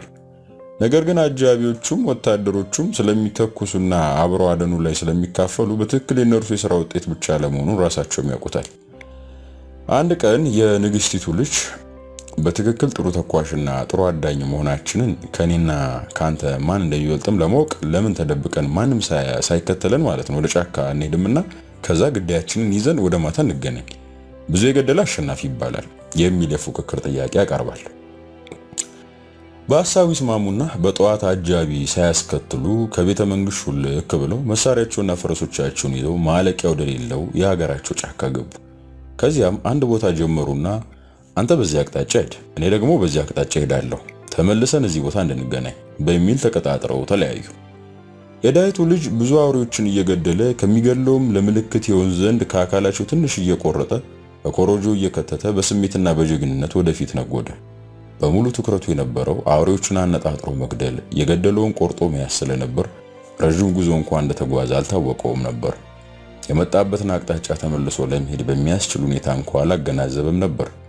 በዚህ ሁኔታ ብዙ ከገደለ በኋላ ቀኑ እየመሸ ሲሄድ ድንገት ቀና ብሎ ጀንበርን ሲያይ የተቀጣጠሩበት ሰዓት መድረሱን አወቀ።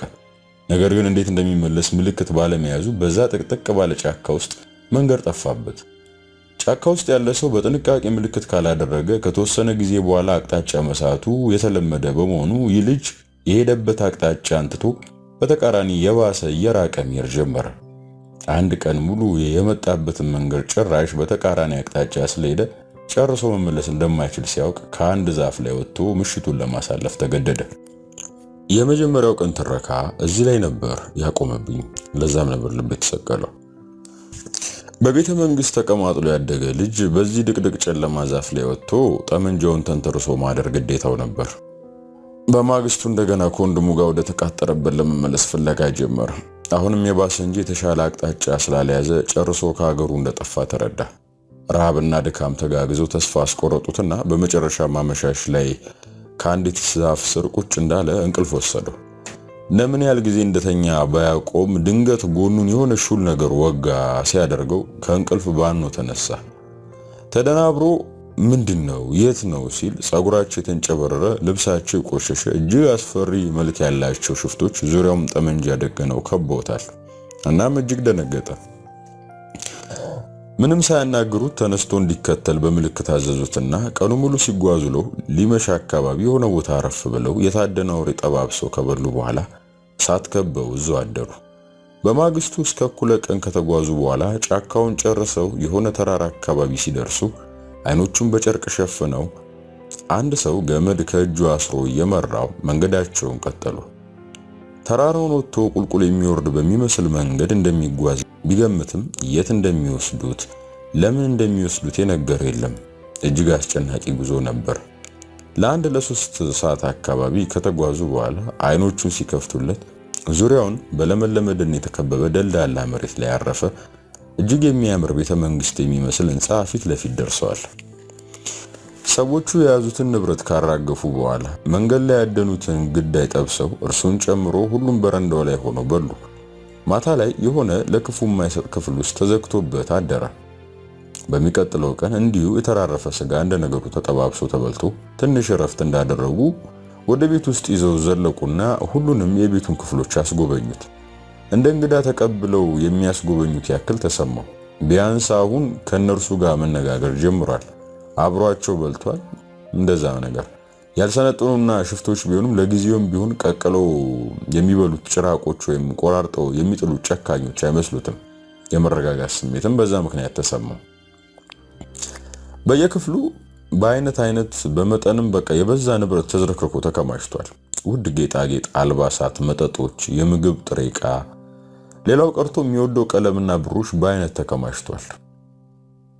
ከዛ መሃል ላይ ስማ አለው ከመካከላቸው አንዱ፣ ከዚህ በኋላ ከዚህ ቤት ውስጥ ካለው ነገር ሁሉ የፈለግከውን ነገር መጠቀም ትችላለህ። ቤት ውስጥ ያለው ነገር ሁሉ ያንተ ነው አለና የማይፈቀድልህ አንድ ነገር ቢኖር ቤት ለቆ መሄድ ነው። ለቅቄ ሄዳለሁ ካልክ ያኔ እንደሞትኩ ቁጠረው አለው ፈርጠም ብሎ በአመልካች ጣቱ እያስፈራራው። ቆየና ተከተለኝ ሲለው ሁሉም ተያይዘው ወደ ፎቅ ሲወጡ ቀደም ብሎ በደንብ ያላስተዋለው የተለየ ክፍል ደረሱ። ክፍሉ ግድግዳው በጌጠኛ ገመድ እየታሰረ በቀርካ እየተገደገደ ነው። አንድ ክፍት ጠባብ መስኮት ሲኖረው በር ግን የለውም። ሌላኛው ድምፀ ሸካራ ሰው ጉሮሮን እንደማጽዳት እያለ አለና እዚህ ክፍል ውስጥ አምላካችን አለ እና ሲል ድንጋጤ መጣበትና ሲርበተበት አይቶት ምንም ያስፈራ ነገር የለም ሲል የሚጉረጠረጡ አይኖቹን ከሸካራው ድምፁ ጋር ተዳምሮ በራሱ የሚያሸብር መሆኑን አልተረዳውም። ብቻ ማድረግ ያለብህ ከምትመገበው ምግብና ከምትጠጣው መጠጥ ውስጥ ቢያንስ ጠዋትና ማታ በመስኮቱ በኩል ፊትን አዙረህ ሳትመለከት ነው። ታዲያ ሳታይ የሚበላውን በሳህን የሚጠጣውንም በብርጭቆ አድርገህ ታቀርባለህ ይለዋል። መጀመሪያ ያናገረው ቀበል አደረገና ልብ በል፣ ወደ መስኮቱ ፊትን ሳታዞር ተጠግተህ ማቀበል ነው ያለብህ። እያየው ከሰጠው ግን መሞትክን እንድታውቀው አለው። ይህ ሰውዬ ትሞታለህ ከማለት ሌላ አያውቅም እንዴ አለ በልቡ። እነርሱ እንደለመዱት የአደን ግዳያቸውን በጥሬውና ጠብሰው እየበሉ እርሱ ቤት ውስጥ ካለው በሚፈልገው መልክ እየሰራ ያው እንደታዘዘው ለራሱ ካዘጋጀው እየቀነሰ ለአምላካቸው በመስኮት እያቀበለ 3 ቀናት ያክል አብረው ቆዩ። ይህን ትረካ እንግዲህ ሲተርክልኝ የሁለተኛው ቀን ትረካ ላይ በቃ ያቆመበት ቦታ ነው። ያው ለእናንተ ያቆመ እዚህኛው ጋር ማለት ነው። ከዛ ሲቀጥልልኝ ያው እኔ መቼም እንደሱ አላጓጓችሁም፣ በዚሁ ልቀጥል። ከዛ ያው መረጋጋቱም የተሰጠውም አምላካቸው የመቀለብ ስራ እየተወጣ መሆኑን ሲያረጋግጡ ያው ለተለመደው ዘረፋቸው ሊወጡ ተዘጋጁ ማለት ነው። ወደ ምስራቁ ንጉስ ለዘረፋ ልንሄድ ነው። 15 ቀን ቆይተን እንመለሳለን። ቤቱና ቤት ውስጥ ያለው ነገር በሙሉ ተሰጥቷል። ደግሜ ማስጠነቀቅ ነገር ቢኖር ከዚህ ቦታ ወጥተህ ብናገኝህ መሞትን እንዳትረሳ ነው አለው። እና ደግሞ አምላካችንንም እንዳትረሳ አሉት እየተቀባበሉ። ከዚያም ወደ ተራራው አቅጣጫ ከአይኑ እየራቁ ሄዱ። ከተወዳጅ አባቱና ቤተሰቡ ከተቀማጠለው የቤተ መንግስት ኑሮ ተለይቶ የት እንዳለ በማያውቀው ስፍራ የቁም እስረኛ ሆኖ መቀመጡ አሳዛኝ ነበር። ቢሆንም እውነታውን ከመቀበል ያለፈ ለጊዜው የሚያደርገው ምንም ነገር ስላልነበር ግቢውንና የቤቱን ክፍሎች አንድ በአንድ ማጥናት ጀምሮ ነበር። የህይወትን ዕጣ ፈንታ በጸጋ ተቀብሎ ቀለል ለማድረግ የሚወደውን ስል እየሳለና ቤት ውስጥ በተቀመጡት ሙዚቃ ማዳመጫዎች ሙዚቃ እያደመጠ እንደታዘዘው ጠዋትና ማታ ምግብ እየሰራ ከሰራው ምግብ ያው እነሱ አምላካችን ላሉት ፊቱን እያዞረ ያው ሳያየው ማለት ነው እየሰጠ እርሱም እየተቀበለው 15 ቀናት ቆዩ እልሃለሁ። ከዛ ቤቱን ሲያጠና እነዚህ ሽፍቶች ሀብትና ንብረት እየዘረፉ ያመጣሉ እንጂ የሚያመጡትን ሀብትና ንብረት እንዴት እንደሚጠቀሙት እንደማያውቁ ተገንዝቧል። እና ምግባቸው ራሱ በቃ የዱር አውሬ ስጋ ብቻ እንደሆነ ተረድቷል። እናም በሚመጡበት ቀን ዳቦ ጋግሮ ከመጠጡም ሊመጥናቸው የሚችለውን መጠጥ አዘጋጅቶ ሻይ ቡናም እንደ ምርጫቸው አዘጋጅቶ ጠበቃቸው። እንደተለመደው ዘርፋ ያመጡትን ሀብት በየክፍል አኑረው ሲጨርሱ ግብዣውን አቀረበ። ከለመዱት ውጪ የበሰለና የሚጣፍጥ ነገር ሲቀምሱ በጣም ተደሰቱ። ልጁንም ወደዱት ማለት ነው። እንዲህ ከሆነማ በጣም ነው የምንወድ፣ በቃ አንተኛ ጋር ነው የምትኖረው እያሉ ማሞካሹት። እንደተለመደው ከ3 ቀናት በኋላ አሁን ደግሞ ወደ ደቡቡ ንጉስ ሀገር ልንሄድ ስለሆነ ስንመጣ ደግሞ በጣም የሚጣፍጥ አዘጋጅተን እንድትቆየን እሺ አሉትና ተሰናብተው ሄዱ። ወደ ደቡብ በሄዱ በሁለተኛው ቀን እንደተለመደው በጠዋት ምግብና መጠጥ አዘጋጅቶ ለአምላክ ተብዮ ሊያቀብል ሲሄድ የሆነ ነገር ባይምሮ ተመላለሰ። ለምንድነው ፊቴን ዙር የምሰጠው? ለምን ፊት ለፊት አልሰጠውም አለ። ደሙ ብሞትስ አለ ደሙ ሲፈራ ማለት። በዚህ ሁኔታ መኖርም መሞትም ያው አንድ ነው። የማላውቀውን ፍጥረት እየቀለብኩ ከመኖር የሚመጣውን መቀበል ይሻላል አለና ራሱን አደፋፈረ። ሽፍቶቹ አፍነው ያመጡት የአምላካቸው ቀላቢ እንዲሆን ፈልገው እንደሆነ አምኗል። ከመሞት መሰንበት አይሻልም የሚል ስሜት ደግሞ እንደገና ታገለው። ከራሱ ጋር ብዙ ከታገለ በኋላ ፊቱን ሳያዞር ፊት ለፊት እያየ ለመስጠት ወሰነና ወደ መስኮቱ ጠጋ ብሎ የምግብ ሳህን የያዘው እጁን ዘረጋ። በዚህን ጊዜ ከመስኮት ውስጥ አንድ ድምጽ ተሰማ። እንዳትዞር የሚል ነበር።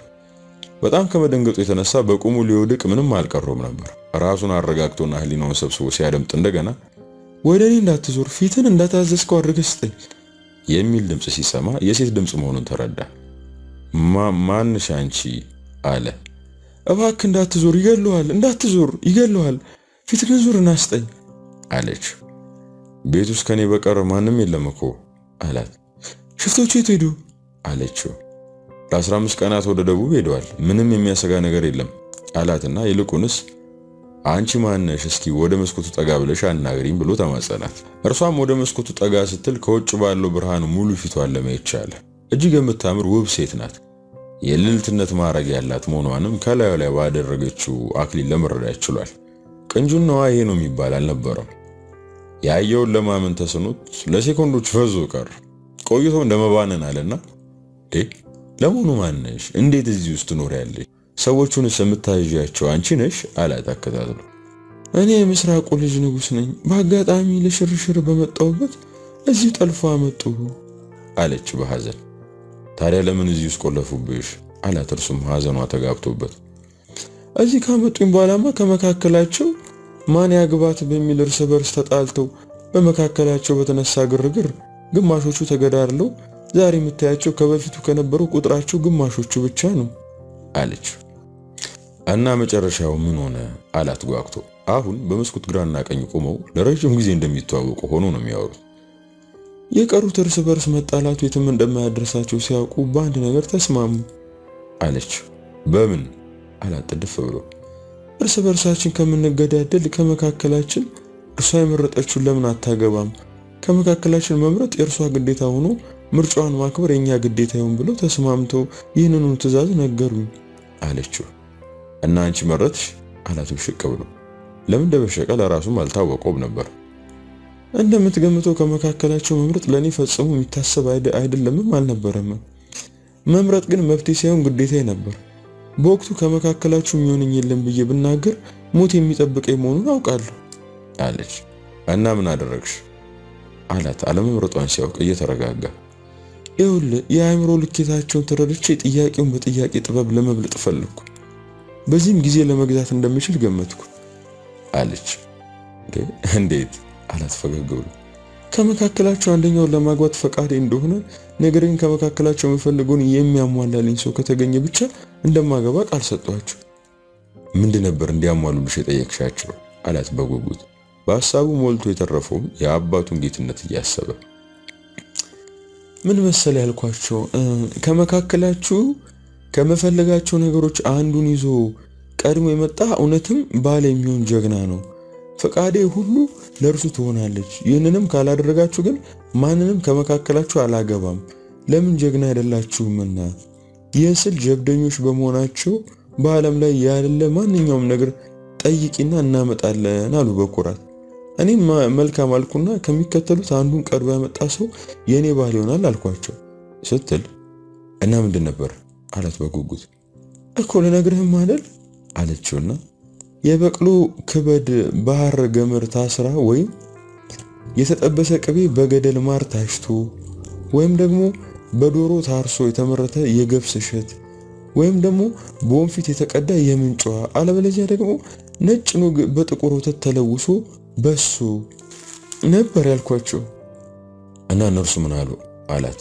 እነርሱማ ሁሉንም ፈነጠዙና ይህንንማ በምዕራቡም በምስራቁም በደቡብም በሰሜኑም ሄደን በየጋራው በየሜዳው ቤተመንግስት ሳይቀር ጓዳ ጎድጓዳውን አሰሰን ከመካከላችን አንዱን ማምጣት የማይቀር ነው አሉና፣ እስከዛ ምን ይሁን ሲባል ማንም ሰው ይህን ሳያሟላ ለጋብቻ ጥያቄ ወይም ለሌላ ጉዳይ እርሷ ዘንድ እንዳይደርስ በአንድ ክፍል ውስጥ ተቆልፋ ተቀመጥ። ክፍሉ ደግሞ በቀላሉ መከፈትና መዘጋት የሚችል ሳይሆን እንዳውም ግድግዳውን አፍርሶ መልሶ ሊጠግነው በማይችል ሁኔታ ተሰርቶ መቀመጥ አለባት ተባለ። አንድ ሰው ብቻ እየቀረ ምግብ እያቀበለኝና እየጠበቀኝ ያም ሰው እኔ ውስጥ እንዳይገናኝ ተመልክተው ግድግዳው በልዩ ሁኔታ የተሰራ ነው። በልዩ የገመድ ማሰሪያ በጌጥ የታሰረ ነው። ተፈቶ እንደገና ቢታሰር አስተሳሰሩ ስለሚጠፋ መፈታቱ ይታወቃል እና ሲመጡ ሊገድሉት ይችላሉ። በዚህ ምክንያት ወደ እኔ እንዳይቀርብ ፊቴን አይቶ እንዳይፈተን ፊታቸውን እያዞሩ እንዲሰጡኝ በወሰኑ መሰረት አንተ እስከመጣህበት ጊዜ ድረስ በምታየው ሁኔታ አስቀመጡኝ አለችው ማለት ነው። ባሳለፈችው ፈተና እጅግ ሲያዝን የቀረበላትን ፈተና የተወጣችበት መንገድ ደግሞ በጣም ይገርማል እያለ እጅግ ሲያድን ቆየና፣ እኔ የምልሽ እንደው ከዘረዘርሻቸው ውስጥ አንዱ እንኳን የሚያገኝ ይመስልሻል አላት። ዋናው ነገር እርሱ አይደል እንዴ አለችውና ተሳሳቁ። እና አሁን በየሀገሩ የሚንከራተቱት ይህንኑ ፍለጋ ነው የምትይ ሲላ፣ ነው እንጂ ንብረትማ ቤት ውስጥ የሞላው ዘላለም ያኖራቸው አልነበር አለችው። በመካከላቸው ለሴኮንዶች ዝምታ ሰፍነው ከቆዩ በኋላ ስላንተ እኮ አልነገርከኝም አለችው። ድምጿ እንደ መልኳ ያማረ ሙዚቃ የቃና ያለው ነው። ያሳለፈችውን ፈተና ስታወራ መከራዋን ሳይሆን ለስላሳ ሙዚቃ የሚያደምጥ ያህል ልብን ይሰረስር ነበር። የኔም እንዳንቺ ተመሳሳይነት አለው አለና የምዕራቡ ንጉስ ልጅ እንደነበር የልጅነት ህይወቱን ጭምር ከወንድሙ ጋር በመገዳደር ለአደን ወጥቶ አቅጣጫ ጠፍቶበት ከወንድሙም ከአባቱም ሳይገናኝ ሲንከራተት እነዚህ ሰዎች እንዳገኙት ተረከላት። ተመሳሳይ ደረጃ የነበራቸውና ተመሳሳይ ጣፈንታ የገጠማቸው መጪው ተስፋቸው የተሳሰረ መሆኑን ስለተረዱ ልቦናቸው ተቀራረበ። ለምን ከዚህ ጨለማ ክፍል አትወጪምና ምን ማድረግ እንዳለብን አንመካከርም አላት። ኧረ አይሆንም ልወጣማ አልችልም አለችው ፈርጠም ብላ። ለምን አላት። ምክንያቱም ቢያውቅም ከእርሷ መስማት ፈልጎ ኑሮ። እንዲገድሉ አልፈልግም። ግድግዳውን አየው እንዴት እንደታሰረ። አንዴ ገመዱን ከፈተው መልሰ ማሰር ስለማትችል አደጋ ውስጥ እንወርቃለን አለች። ስለዚህ እንኳን አታስቢ ዘዴ ያለው አለና ወደ ሌላኛው ክፍል በፍጥነት ሄዶ ወረቀት ብሩሽና ቀለም ይዞ ተመለሰ። በተካነው የስዕል ችሎታው ግድግዳውና የገመዱን አጠላለፍ በጥንቃቄ ንድፉን ሳለና ገመዱን ፈቶ ከጨለማው ክፍል አወጣት። የናፈቃትን የፀሐይ ብርሃንና ንጹህ አየር እንደ ልቡ አገኘች። የምትፈልገው ምግብ አዘጋጅታ ለመመገብ በቃች። ግሩም የሆነ ፒያኖ የመጫወት ችሎታዋንም አወጣችው። አለንጋ ጣቶቿ ፒያኖ ቁልፍ ላይ እያራወጠች የሙዚቃውን ስልት ተከትላ አንገቷን ስትሰብቅ ፀጉሯ በበኩሉ በትከሻዋ ወርዶ ሽንጧ ላይ ንፋስ እንደሚያዘመው የስንዴ እሸት ዛላ ድንገት ከላይ ወደ ታች ክንብ ሊል ነበር። ጠንካራው ምኞት የሚለውን ክላሲካል ድርሰት ስትጫወት ከመመሰጧ የተነሳ ከፊት ለፊቷ ቁጭ ብሎ ሲስላት እንኳን አላየችውም ነበር። ሙዚቃውን ስትጨርስ ስዕሉን ሲያሳያት በችሎታው በእጅጉ ተደነቀች። በሁሉም ነገር አቿ የሆነ የመከሯ ደራሽና ታዳጊዋን ያገኘችው ነው ስለተሰማት ስሜቷ ለቀቅ ሲል ውበቷም የጨመረ መሰለ። ከ15 ቀን በኋላ እንደሚመጡ ስለሚያውቁ እርግጠኛ ሆነው 12ቱ ቀናት እየተወያዩ እየተሳሳቁ ሐዘናቸውን ረስተው የደስታ ጊዜ አሳለፉ። የእርሷ ከጨለማ ክፍል መውጣት ለእርሱ ተጨማሪ ጉልበትና ዕውቀት ሰጠው። አጋቾቻቸው ሲመጡ የተለየ የሚያስደስትና የሚጣፍጥ ምግብና መጠጥ ለማዘጋጀት አገዛቸው። ይህም የበለጠ ታማኝነት እንዲያተርፉና ረጅም ጊዜ በዚያው እንዲቆዩ ለመጠየቅ የሚያስችላቸው ነበር። ሁሉንም በአግባቡ አዘጋጅተው ሲጨርሱ በ13ኛው ቀን ላይ እርሷን ወደ ነበረችበት ቦታ አስገብቶ የሳለውን ንድፍ እየተመለከተ ገመዱን ጠላልፎ ግድግዳው እንደነበረ አቁሞ ቆያቸው። ሲመጡ ሁሉም ነገር እንዳስቀመጡት ሲሆን የተለየው ነገር ከዚህ በፊት ሊኖሩት የማያስቡት ቀምሶት የማያውቁት ምግብና መጠጥ በልዩ አቀራረብ ተዘጋጅቶ መቆየቱ ነበር። እጅግ ደስ አላቸው። 4 ቀናቶች በምቾት አሳለፉ። በእርሱም ላይ እምነት ጣሉበት። እንደዚህ አይነት ምግብ ድጋሚ ትሰራልናለህ? አሁን እኮ ወደ ሰሜን ልንዘርፍ ልንሄድ ነው አሉት። አዎ በደንብ እሰራላችኋለሁ፣ ነገር ግን በ15 ቀን የምትመጡ ከሆነ አይደርስም። ለዚህ ምናልባት 1-20 ቀን ከቆያችሁ ከዚህ የተሻለ አዘጋጅቼ ልቆይ እችላለሁ አላቸው። ምንም ችግር የለም፣ 20 ቀን ቆይተን እንመጣለን። ብቻ አንተ ልዩ እንደ ዛሬው አይነት እንድታዘጋጅልን እሺ አሉትና ተሰናብቶት ሊሄዱ ሲል እኔ የምላችሁ እንደው እዚህ ስለሰለቸኝ እስኪ ትንሽ ልሸኛችሁ አላቸው። ሙሉ እምነት ስለነበራቸው እንዲሸኛቸው ፈቅደውለት ከቤቱ ወጥቶ የተራራው መውጫ ሰርጥ ለማየት ቻለ። ከዚህ በላይ መሄድ ጥርጣሬ ስለሚፈጥር ነበር ተሰናብቷቸው ወደ ተመለሱ። የአራተኛው ቀን ትረካ እዚህ ላይ ነበር ያቆመብኝ። በቀጣይ ቀን ቀጠለልኝ። ከነርሱ ተሰናብቶ እንደተመለሰ በናፍቆት እየተጫወቱ ያው እንዳልኩ ያንኑ የግድግዳ ማሰሪያ ገመድ መፍታት ጀመረ። በመሃል ልዕልቶይ አለና ሲል ምን ነው ልዑሎይ አለች። እርሷም እየቀለደች አለና ሲያቅማማ ቆይቶ እኔስ በዚህ ጋብቻ ፉክክር ውስጥ ብገባ ምን እንዳመጣት ጠይቅ ይሆን አላት። እውነት ለመናገር መታገቱን አሁን እየወደደው መጥቷል። ከሞት ጋር ሳይሆን ከለምለም ህይወት ከብቸኝነት ጋር ሳይሆን ከብዙ ወዳጆች የሚያስንቅ አብሮነት ጋር ከጭንቀት ጋር ሳይሆን ከፍስሐ ጋር የተቆራኘ ጣፈንታው ባማረ ስፍራ የወደቀችለት እየመሰለው መጥቷል። ኦ ላንተ ሌላ ይሰጣል አለችው እየተሽኮረመመች። መላ አካሏ ከንግግሯ ጋር እንደ አለንጋ ታጥፎ ይዘረጋል።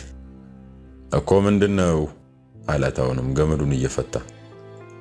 እጅ በሌለው ሸማኔ የተሰራ ሰማይን የሚያህል ጥበብ ኩታ ካመጣህልኝ አለችው። ጉደኛ ነሽ፣ አይሆንም ማለት አይሻልም አላት ፈገግ ብሎ። እና ታዲያ ማጠይቃለህ? ሳትዋጋ ንገስ ቢሉት ግድ ተዋግቼ አለ ያገሬ ሰው አለች ዞማ ጸጉሯን እየነሰነሰች። እንዲህ ውስጠ ወይራ የሆነ ቀልዳቸውን እየተቀላለዱ ገመዱን ፈቶ ሲጨርስ ምድር ቤት ካለው ሳሎን ቁርሳቸውን በልተው የማምለጫ ዕቅዳቸውን በቁም ነገር መወያየት ጀመሩ። ትልቁ ችግራቸው ያሉበትን ቦታና አንጻራዊ አቅጣጫ ለማወቃቸው ነበር። ይሁንና ሌልቲቱ እንዲህ አለች። የኔ አባት የምስራቁ ንጉስ ነው። ምስራቅ የፀሐይ መውጫ ነው። ስለዚህ አሁን ካለንበት አቅጣጫ የፀሐይ መውጫን ተከትለን ብንሄድ ከሞላ ጎደል ወደ አባቴ ግዛት ልንደርስ እንችላለን። ሌላው ምልክት ሊሆንን የሚችለው ደግሞ የአባቴ ግዛት ማብቂያ ወይም መጀመሪያ ትልቅ ባህር አለው፣ መርከቦችም አሉት። ወደዚያ ከተጠጋን በትክክል መድረሳችን እናውቃለን አለችው። አጋቾቻቸው በአሁኑ ጉዟቸው ወደ ሰሜን ስለሆነ ሄዱት መንገድ ላይ የመገናኘታቸው እድል ጠባብ ስለሆነ ጊዜው ለማምለጥ አመች መሆኑን አመኑበት። ስለዚህ በሚቀጥለው ቀን ለጉዞ የሚያስፈልጋቸው ምግብ፣ መጠጥ፣ በገንዘብ የሚለወጡ ውድ ጌጣጌጦች፣ አልባሳት እንዲሁም ለስዕል መሳብ የሚያስፈልጉ ቀላል ነገሮችን ተከፋፍለው ተሸክመው ታግተው ከሚኖሩበት ቤት ወጥተው በማለዳ ጉዟቸውን ቀጠሉ። እነዚህ ሁለት ወጣት ልዑልና ልዕልት ረጅሙን የተራራ ሰርጥ ወጥተው ደልዳላው ስፍራ ላይ ሲደርሱ የምስራቅን አቅጣጫ ተከትለው ነጎዱ። ብዙ ቀናትን ተጓዙ። እርሱ አብሮ ሲጓዝ የሚል ቢሆንም ሌሊት ላይ እርሷን ከክንዱ ላይ አቅፎ ከአውሬ መጠበቅ ግዴታው ነበር። ሲደክማት እየተሸከመ ተስፋ ስትቆርጥ እያጽናና ያው አንዳንዴም አቅቷት ማረፍ ስትፈልግ ቁጭ ካለችበት ሜዳ ላይ ከአካባቢው መልክዓ ምድር ጋር አብሮ እየሳለ በስሉ እያስደሰተ ረጅም ጉዟቸውን ቀጠሉ። የምስራቁን አቅጣጫ ተከትሎ በሄዱ በአምስተኛው ቀን የባህር ዳርቻ እንደደረሱ ተመለከቱ። ልዕልቷ እጅጉን ፈነደቀች። በደስታ ላይ ተጠመጠመችበት። ተመልከት አላልኩም? አሁን የአባቴ ሀገር ግዛት ደርሰናል። ወደ የብሱ የምንሻገርበት መርከቦች ካገኘን ከአባቴ ግዛት ገባን ማለት ነው። ቢበዛ በ2 እና በ3 ቀናት ውስጥ መርከብ መምጣቱ አይቀርም። ማንኛውም መርከብ ደግሞ በአባቴ ፈቃድ የሚንቀሳቀስ ስለሆነ እዚህ ቁጭ ብለን ምልክት አሳይተን መሄድ ብቻ ነው አለችው ፍንድቅድቅ እያለች። ከባህሩ ትይዩ በዛፎች የተከበበ ከአንድ ትልቅ ቋጥኝ ስር ማረፊያቸውን አመቻቹ። ረዥም የእግር ጉዞ ባልሰላ መንገድ ላይ በመጓዛቸው ሁለቱም ተጎሳቁለዋል። አሁን ግን ተስፋ የደከመውን ገላቸውን አበረታው፣ የጠወለገ ገጻቸውን አውዛው። ወደ ማለቁ ከተጠጋው ስንቃቸው ትንሽ ቀማምሰው የደከመ ገላቸውን ለማሳረፍ ጋደም እንዳሉ እንቅልፍ ጭልጥ አድርጎ ወሰዳቸው። ከሰዓታት በኋላ እርሱ ቀድሞ ነቅቶ ወደ ባህሩ ሲመለከት ጀንበሯ የምዕራቡን አቅጣጫ ይዛ እየወረደች ነው። ከወዲህ የጠራው ሰማይ በወዲያ በኩል ቀስተ ደመና ሰርቶ ተአምራዊ ትዕይንት ፈጥሯል። ትዕይንቱን እንዲያመልጠው አልፈለገም ነበር። በእንቅልፍ ላይ ያለችውን ተወዳጇ ልዕልት የትዕይንቱ አካል አድርጎ በግሩም ሁኔታ ሳለው። ድንገት የሆነ ነገር በአእምሮ ብልጭ ያለበትና ትዕይንቱን እንዳያመልጣት ቀሰቀሳት። በመጠኑም ቢሆን ከድካም ስላረፈች ከእንቅልፏ ስትነቃ ደስታ ፊቷ ላይ ይንጸባረቅ ነበር። ተመልከች አገኘው እኮ አላት። እርሱም በደስታ ስሜት ወደ ባህሩ አቅጣጫ ወደ ሰሜን እጁን ዘርግቶ ምንድን ያገኘው አለች ግራ ገብቷት። እጅ በሌለው ሸማኔ የተሰራ ሰማይን የሚያክል ጥበብ ኩታ አላት። በጠራው ሰማይ ላይ ወዲያ በኩል የተዘረጋውን ቀስተ ደመና እያሳየ ከት ብላ ሳቀችና የኔ አሸናፊ ብላ ዘላ ተጠመጠመችበት። ይህ መከራችን ማብቂያ የደስታችን መጀመሪያ የውበትሽ መገለጫ ነው ብሎ የሳሎን አሳያት። የእርሷም ነፍስ ለጥበብ የቀረበች ስለነበር ስዕሉን ከልቧ ወደደችው። እጅግ ተደሰተች። ከመከራ ወጥተው ወደ ተስፋ ሲመጡ የበለጠ እየተዋደዱ ተስፋቸው ከፍቅር እያደረሳቸው እንደሆነ ሁለቱም ተገንዝበዋል። እናም እንዲህ አለችው፣ የአባቴ ሀገር እንደገባን የመጀመሪያው ተግባር የሚሆነው በአባቴ ክብር በሀገሬ ሕዝብ ፊት አንተም ማግባት ነው። ይህ ማልቀየረው ቃል ኪዳኔ ነው አለችው። በርከክ ብሎ እጇን ሳመ። ቀጠለችና ከተጋባን በኋላ በታላቅ አጀብ ወደ አባቴ ሀገር ወደ ምዕራቡ ንጉስ እንሄዳለን። በዚህም የምዕራቡ ንጉስና የምስራቁ ንጉስ በእኔና በአንተ ምክንያት ወደ አንድ ትልቅ ግዛት የሚተባበሩ ከፍ የሚሉ ይሆናሉ አለችው። እጅግ ደስ አለው። ጸጉሯን እያሻሸ ጉንጮቿን እየደባበሰ ተስፋ፣ ፍቅር፣ ህይወት በልቡ ሲሞላ ታየው። ይሁንና የያዙት ምግብ እያለቀ መርከቡም የመምጣት ሁኔታ አስተማማኝ አለመሆኑን ቢያጠራጥራቸውም ፍቅር ባለበት ተስፋ አለና ተስፋቸውን አሸንፎ ከባህሩ ዳርቻ በተቀመጡ በሁለተኛው ቀን አንድ መርከብ በርቀት ተመለከቱ። ከወዲያ ወዲህ እየተራወጡ ልብሶቻቸውን አውልቀው ወደ ላይ እያውለበለቡ ለመርከቡ ምልክት ማሳየት ጀመሩ። እንደ ጥሩ አጋጣሚ ሆኖ መርከበኞቹ አይተዋቸው ኖሮ ወደ እነርሱ ተጠጉላቸው። በደስታ ጮቤ ረገጡ። መርከቡ እየተጠጋ ሲመጣ ከቆመችበት ቋጥኝ ላይ ልዕልቲቱ በግልጽ ታየች። በዚህ ጊዜ ካፕቴኑ መርከቡን ወደ ዳር ካስጠጋ በኋላ እነርሱ የቆሙበት ቋጥኝ ከመርከቡ እጅግ ከፍ ያለ ስለነበር በአንክሮ ሲመለከት በልዕልቲቱ ልዩ ውበት አፉን ከፍቶ ቀረ። ድንገት ተመልሶ ወደ መርከቡ የውስጥ ክፍል ገባና የሆነ ፎቶግራፍ ይዞ ተመለሰና ከቋጥኙ ላይ ከቆመችው ሴት ጋር አስተያየ። በእርግጥ ፎቶግራፉ ላይ ያለው ማንነትና ማዶ ከቋጥኙ ላይ ከአንድ ምስኪን ወጣት ጋር የቆመችው ቆንጆ ሴት አንድ ሲሆን እርሷም የምስራቁ ንጉሠ ነገሥት ልዕልት ነበረች። ጠፋች ተብላ ሀገር የሚታመስላት በእድል ያገኛት ሁሉ ወደ ንጉሱ በክብር እንዲያመጣት የታዘዘላት ልዕልት መሆኗን ሲያረጋግጥ ደስታ ወሰን አጣ። እርሷን በማግኘቱም የሚጠብቀው ሽልማትን ሲያስብ ደስታ አሰከረው። ጠጋለና ልዕልት እመቤቴ ሆይ አንቺን በማግኘታችን እጅግ ደስ ብሎናል፣ ከፍ ያለ ክብርም ይሰማናል አለና በትህትና እጅ ከነሳ በኋላ እባክሽን ከቋጥኙ ወደኛ ዝለይ እንይዝሻለን አለና ጠንካራ እጆቹን ዘርግቶ ወደ እርሱ እንድትዘላ አሳያት። ልዕልቲቱ ጊዜ አላጠፋችም። ከቆመችበት ቋጥኝ ብድግ አለችና ድንገት ወደ መርከቡ ተወርውራ ራሷን ስትጥል ጠንካራው ካፕቴን በሁለት ክንዶቹ ቅፍ አደረጋት። እንደታቀፋት ክንዶቹ ሳይዝሉ ወደ መርከቡ ውስጠኛው ክፍል ይዞ ገብቶ በልዩ ክብር ማስቀመጣት። ልዕልቷ ወጣቱን ደግሞ ማምጣት ይገባናል አላትና ተመልሶ ወጥቶ ሄደ። ነገር ግን ቀጥታ ተመልሶ ወደ ልጁ ከመሄዱ በፊት ወደ ሆነ ክፍል ገብቶ የሆነ ዕቃ አውጥቶ ሄደና አሁንም ልክ ልዕልቲቱን በተቀበለበት አኳን እጁን ዘረጋና ዝለል የኔ ወንድም አለው። የምዕራቡ ንጉሥ ልጅም ልዕልቲቱን በሙሉ ኃይሉና በሙሉ ክንዱ ሲቀበላት ስላየ በሙሉ እምነቱ እርሱም ወደ ላይ ዝልላለና ወደ ካፕቴኑ ሲወረወር ካፕቴኑ ከጎኑ ይዞት የነበረውን ጮቤ ድንገት ላጥ አደረገና በሆዱ ላይ ሸጥ ሲያደርግበት በደም ተነክሮ ወደ ጥልቁ ባህር ተወረወረ። ካፕቴኑ ጊዜ አላጠፋም። ወደ ማዘዣ ክፍሉ ገባና መርከቡ እንዲንቀሳቀስና በከፍተኛ ፍጥነት ወደ ንጉሥ ዋና ከተማ እንዲቀስፉ አዘዘ። አምስተኛውን ቀን ትረካ ደግሞ እዚህ ላይ ነበር ያቆመው የነበረው። የሚገርማችሁ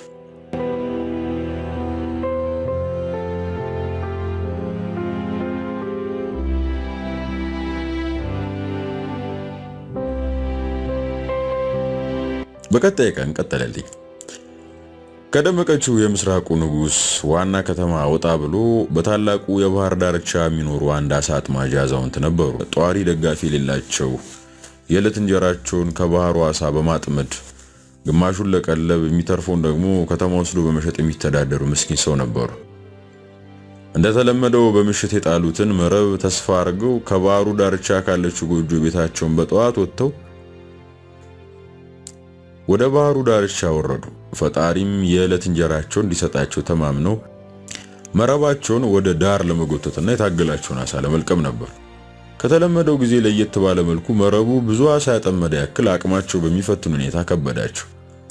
አይ ፈጣሪ የዕለት እንጀራ ብል ይህን ሁሉ ከአቅሜ በላይ ሆነ አሳ ያስክልኝን በማለት እያመሰገኑ እንደገና እንደምንም ያለ የሌላ አቅማቸውን ተጠቅመው መረቡን ወደ ዳር መጎተት ጀመሩ። በሽማግሌ ኃይላቸው የተሻለውን ያህል ተማሙተው መረቡን ወደ ዳር ጎትተው መሃል አካባቢ ሲደርስ እንደገመቱትና እንዳሰቡት የሚበላና የሚሸጥ የአሳ ክምችት ሳይሆን ተጠማዞ የወደቀ የወጣት ሬሳ ሆኖ አገኙት።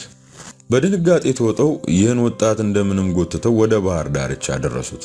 ተስፋ የሌለውና የሞተ የመሰላቸውም ዘርግተው ጠጋ ብለው የልብ ትርታውን ሲነኩ ግን በጣረ ሞት ላይ ያለ ጨርሶ ያልሞተ መሆኑን ተረዱ።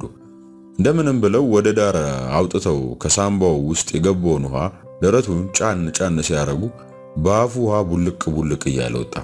ከዛም አፉ ላይ ገጥመው ትንፋሽ እየሰጡ እንዲተነፍስ አድርገው ያለ የሌላ ኃይላቸውን ተጠቅመው እንደምንም ተሸክመው ወደ ጎጆአቸው ወሰዱት። ከጎጆአቸው አስገብተው የለበሰውን በማዕበል የተቀዳደደ ልብስ ጨርሰው ሲያወልቁ ጎኑ ላይ በጩቤ የተወጋው ቁስል ብዙ ደም ፈሶት በመጨረሻ ወደ መርጋት ተቃርቦ ተመለከቱ። በሽማግሌ ጉልበታቸው በተሻለ ፍጥነት ወዲያና ወዲህ እየተሯሯጡ ደሙን በንጹህ ጨርቅ ካጠቡ በኋላ የአሳ ዘይት ጨምረው ግጥም አድርገው በጨርቅ የወገቡን ዙሪያ ያሰሩት። እሳት አንድደው ሙቀት እንዲሰማውም አደረጉ። ለክፉ ቀን ብለው ያስቀመጡትን የአሳ ቋንጣ አውርደው ሾርባ ሰርተው ከአንገቱ ቀን አድርገው ትንሽ ትንሽ እንዲቀምስም አደረጉት። ወጣቱ ሙቀት ሲያገኝና የደም መፍሰሱም ቆሞ በተወሰነም ደረጃ ፈሳሽ ምግብ በመውሰዱ በሶስተኛው ቀን እንደምንም ራሱን ማንቀሳቀስ ቻለ። ቀስ በቀስም ራሱን እያወቀ መጣ። ራሱን ባወቀበት ሰዓት ሽማግሌውን የት እንዳገኙት ጠየቃቸው። እርሳቸውም የዕለት እንጀራውን ለማግኘት ወደ ባህር ቢወርዱ መረባቸው ውስጥ አሳ ሳይሆን የእርሱን የደከመ ሰውነት እንዳገኙና እንደምንም ተሸክመው ጎጆአቸው አምጥተው እንዳተረፉ ተረኩለት። እንደምንም ብሎ አእምሮንና አካሉን እያሰባሰበ ወደ ውስጥ ማሰብ ሲጀምር በመጨረሻ ሰዓት የሆነውን ሁሉ ለማስታወስ ቻለ። በቁስልና በስቃይ ውስጥ ሆኖ ከተወዳጅ ልዕልቱ ከመከራ ካወጣት ፍቅረኛው ጋር የተለያየበትን የመጨረሻውን ቅጽበት አስታወሰ። በአባቷ ሀገር ግዛት ውስጥ በሚኖረው መርከብ እርሷን በክብር የተቀበላት ካፒቴን እርሱ ግን በጩቤ ተወግቶ ባህር ውስጥ እንደጣለው ተረዳ።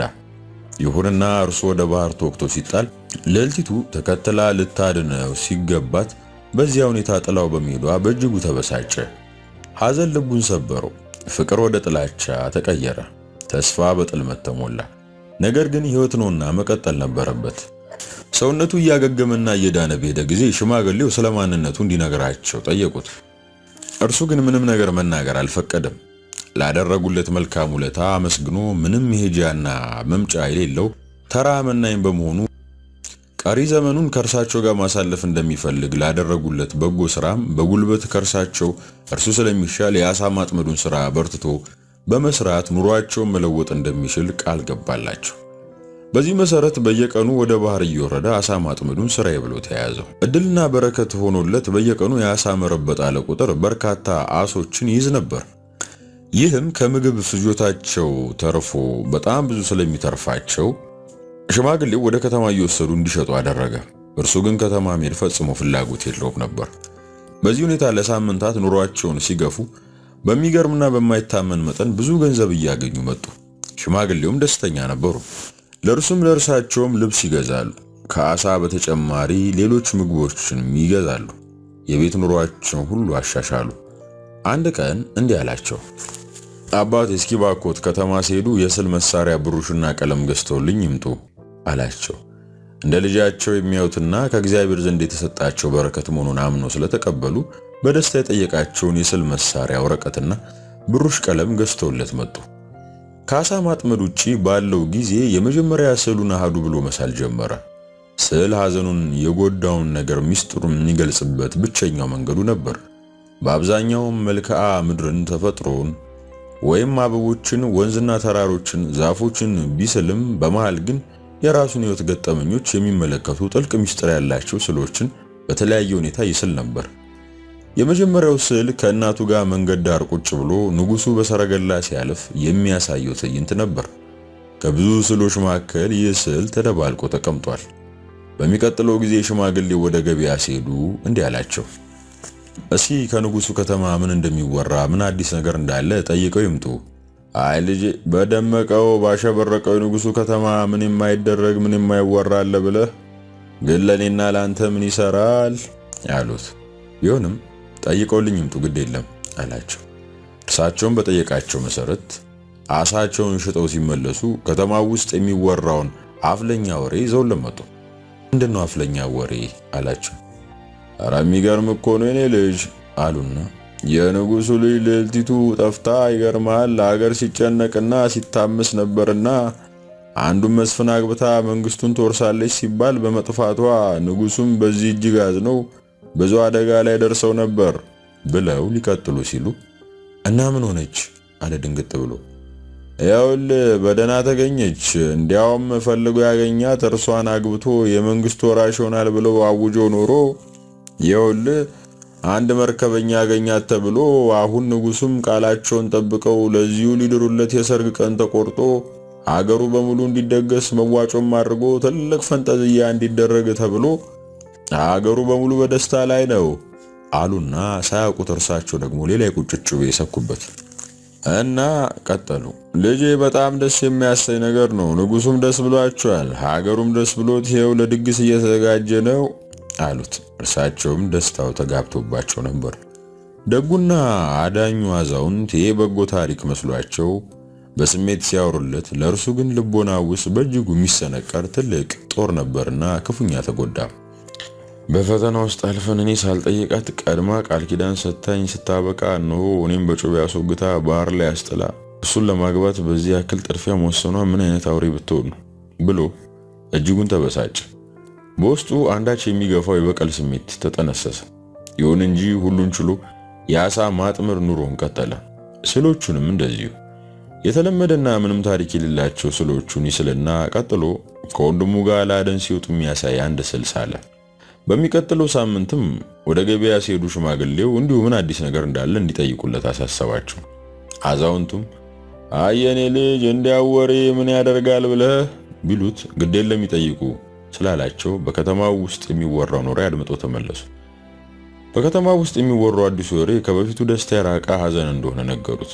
ንጉሱ በልጃቸው መገኘት ደስ ቢላቸውም ፈልጎ ላመጣላቸው መርከበኛ ለመዳር ሽርጉድ በሚሉበት ወቅት ልዕልቲቱ ግን በአእምሮ መታወክ ታማ በቤተ መንግስት እልፍኝ ውስጥ ተዘግታ እንደምትውል ማንንም ማናገር እንደማትፈቅድ ሰማ። በዚህ ጊዜ ልቦናው አንዳች ነገር ተጠራጠረ። ልዕልቲቱ ከአቅሟ በላይ የሆነ ነገር እንዳጋጠማት፣ ሆኖም ይህን ነገር መፍታት አለመቻሏ ግራ አጋባው።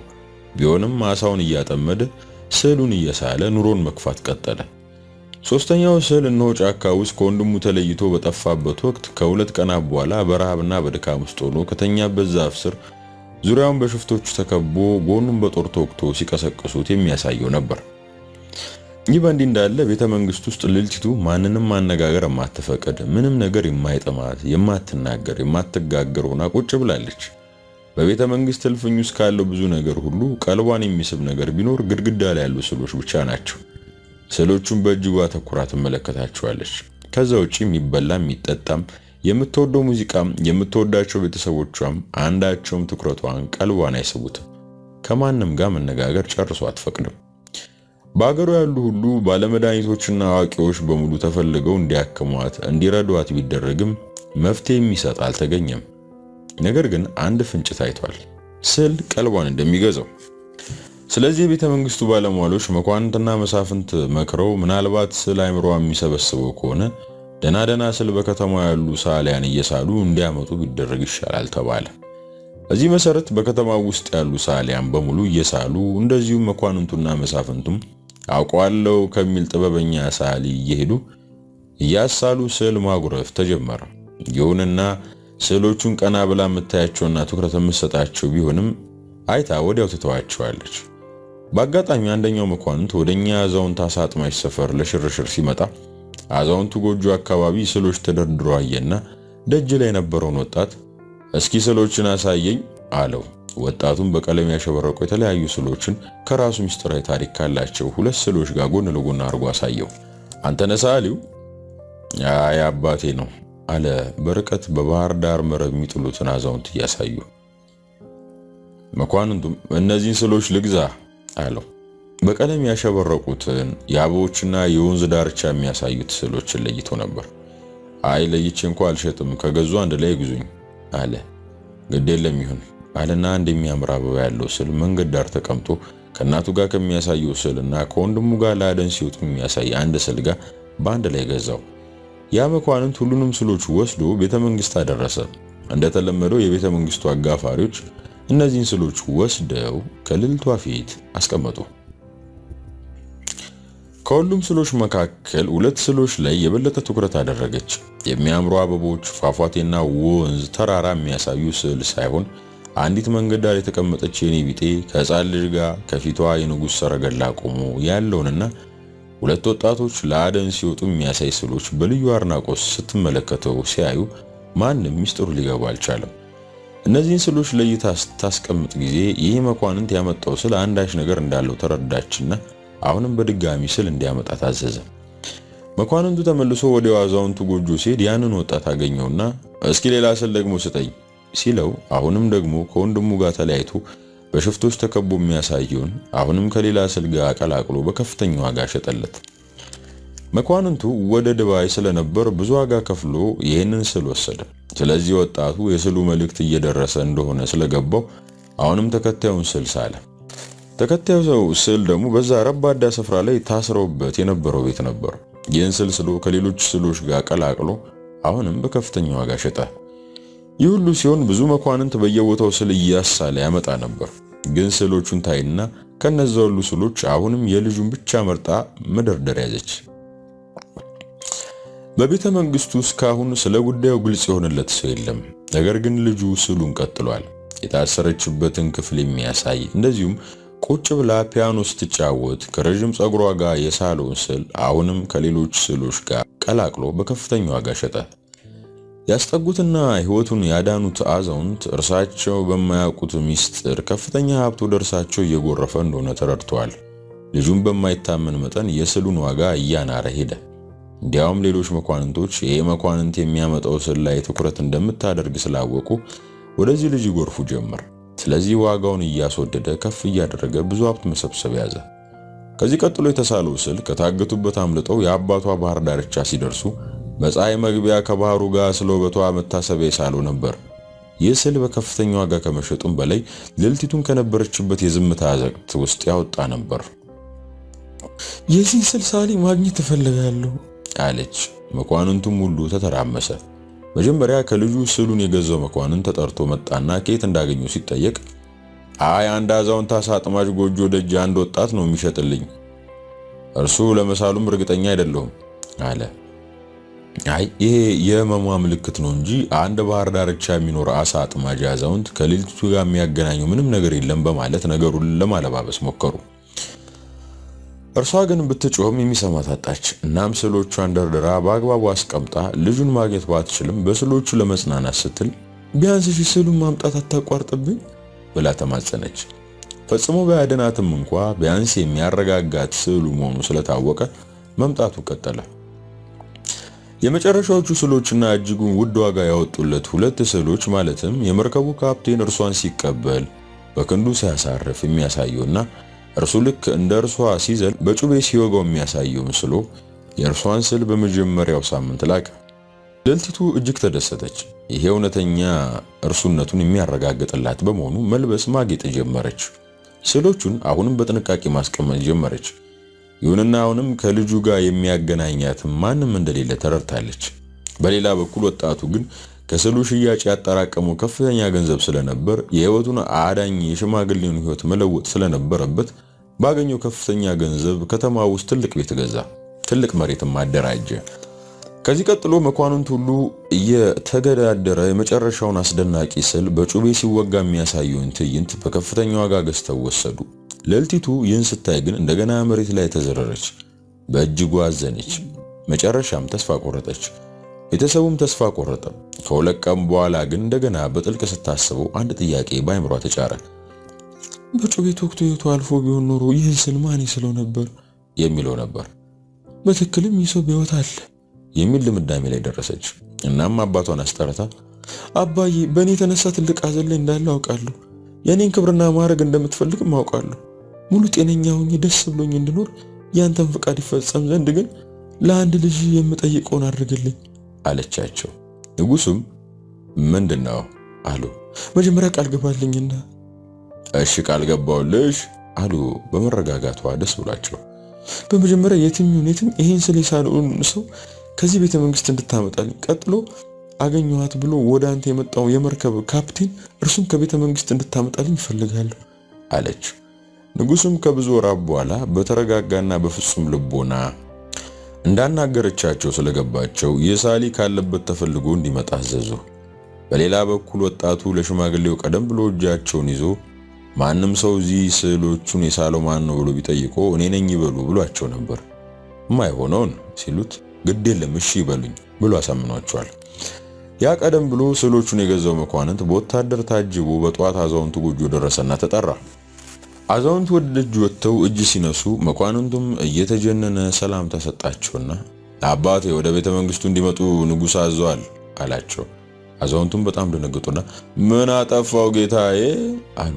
ቤተ መንግስት ድረስ የሚያስጠራ ምንም ማዕረግ ጉዳይም ስለሌላቸው አይ ግድ የለም ለበጎ ነው፣ ስዕሎቱ ያው ስለተወደዱ ሊሸልሞት ነው አላቸው ፈገግ ብሎ። እኔ እኮ አይ ብለው ሳይጨርሱት ወጣቱ ድንገት ከቤት ወጣና ጌታዬ ለመዘጋጀት ትንሽ ደቂቃ ቢፈቀድልን አለና አስፈቅዶ ወደ ቤት ይዟቸው ገባ። እነዚህ ሰዎች እኮ የሚሉት ስዕሉን የሳለው ማን ነው ብለው ንጉሱ ጠይቀው እሸልማለሁ ሾማለሁ ስላሉ ነው የመጡት አሉ ግራ ተጋብተው። ገብቶኛል እኮ ቀደም ብዬ እንደነገርኩ እባክዎትን እኔ ነኝ የሳልኩት ይበሉና እርሱ ይሄዱ።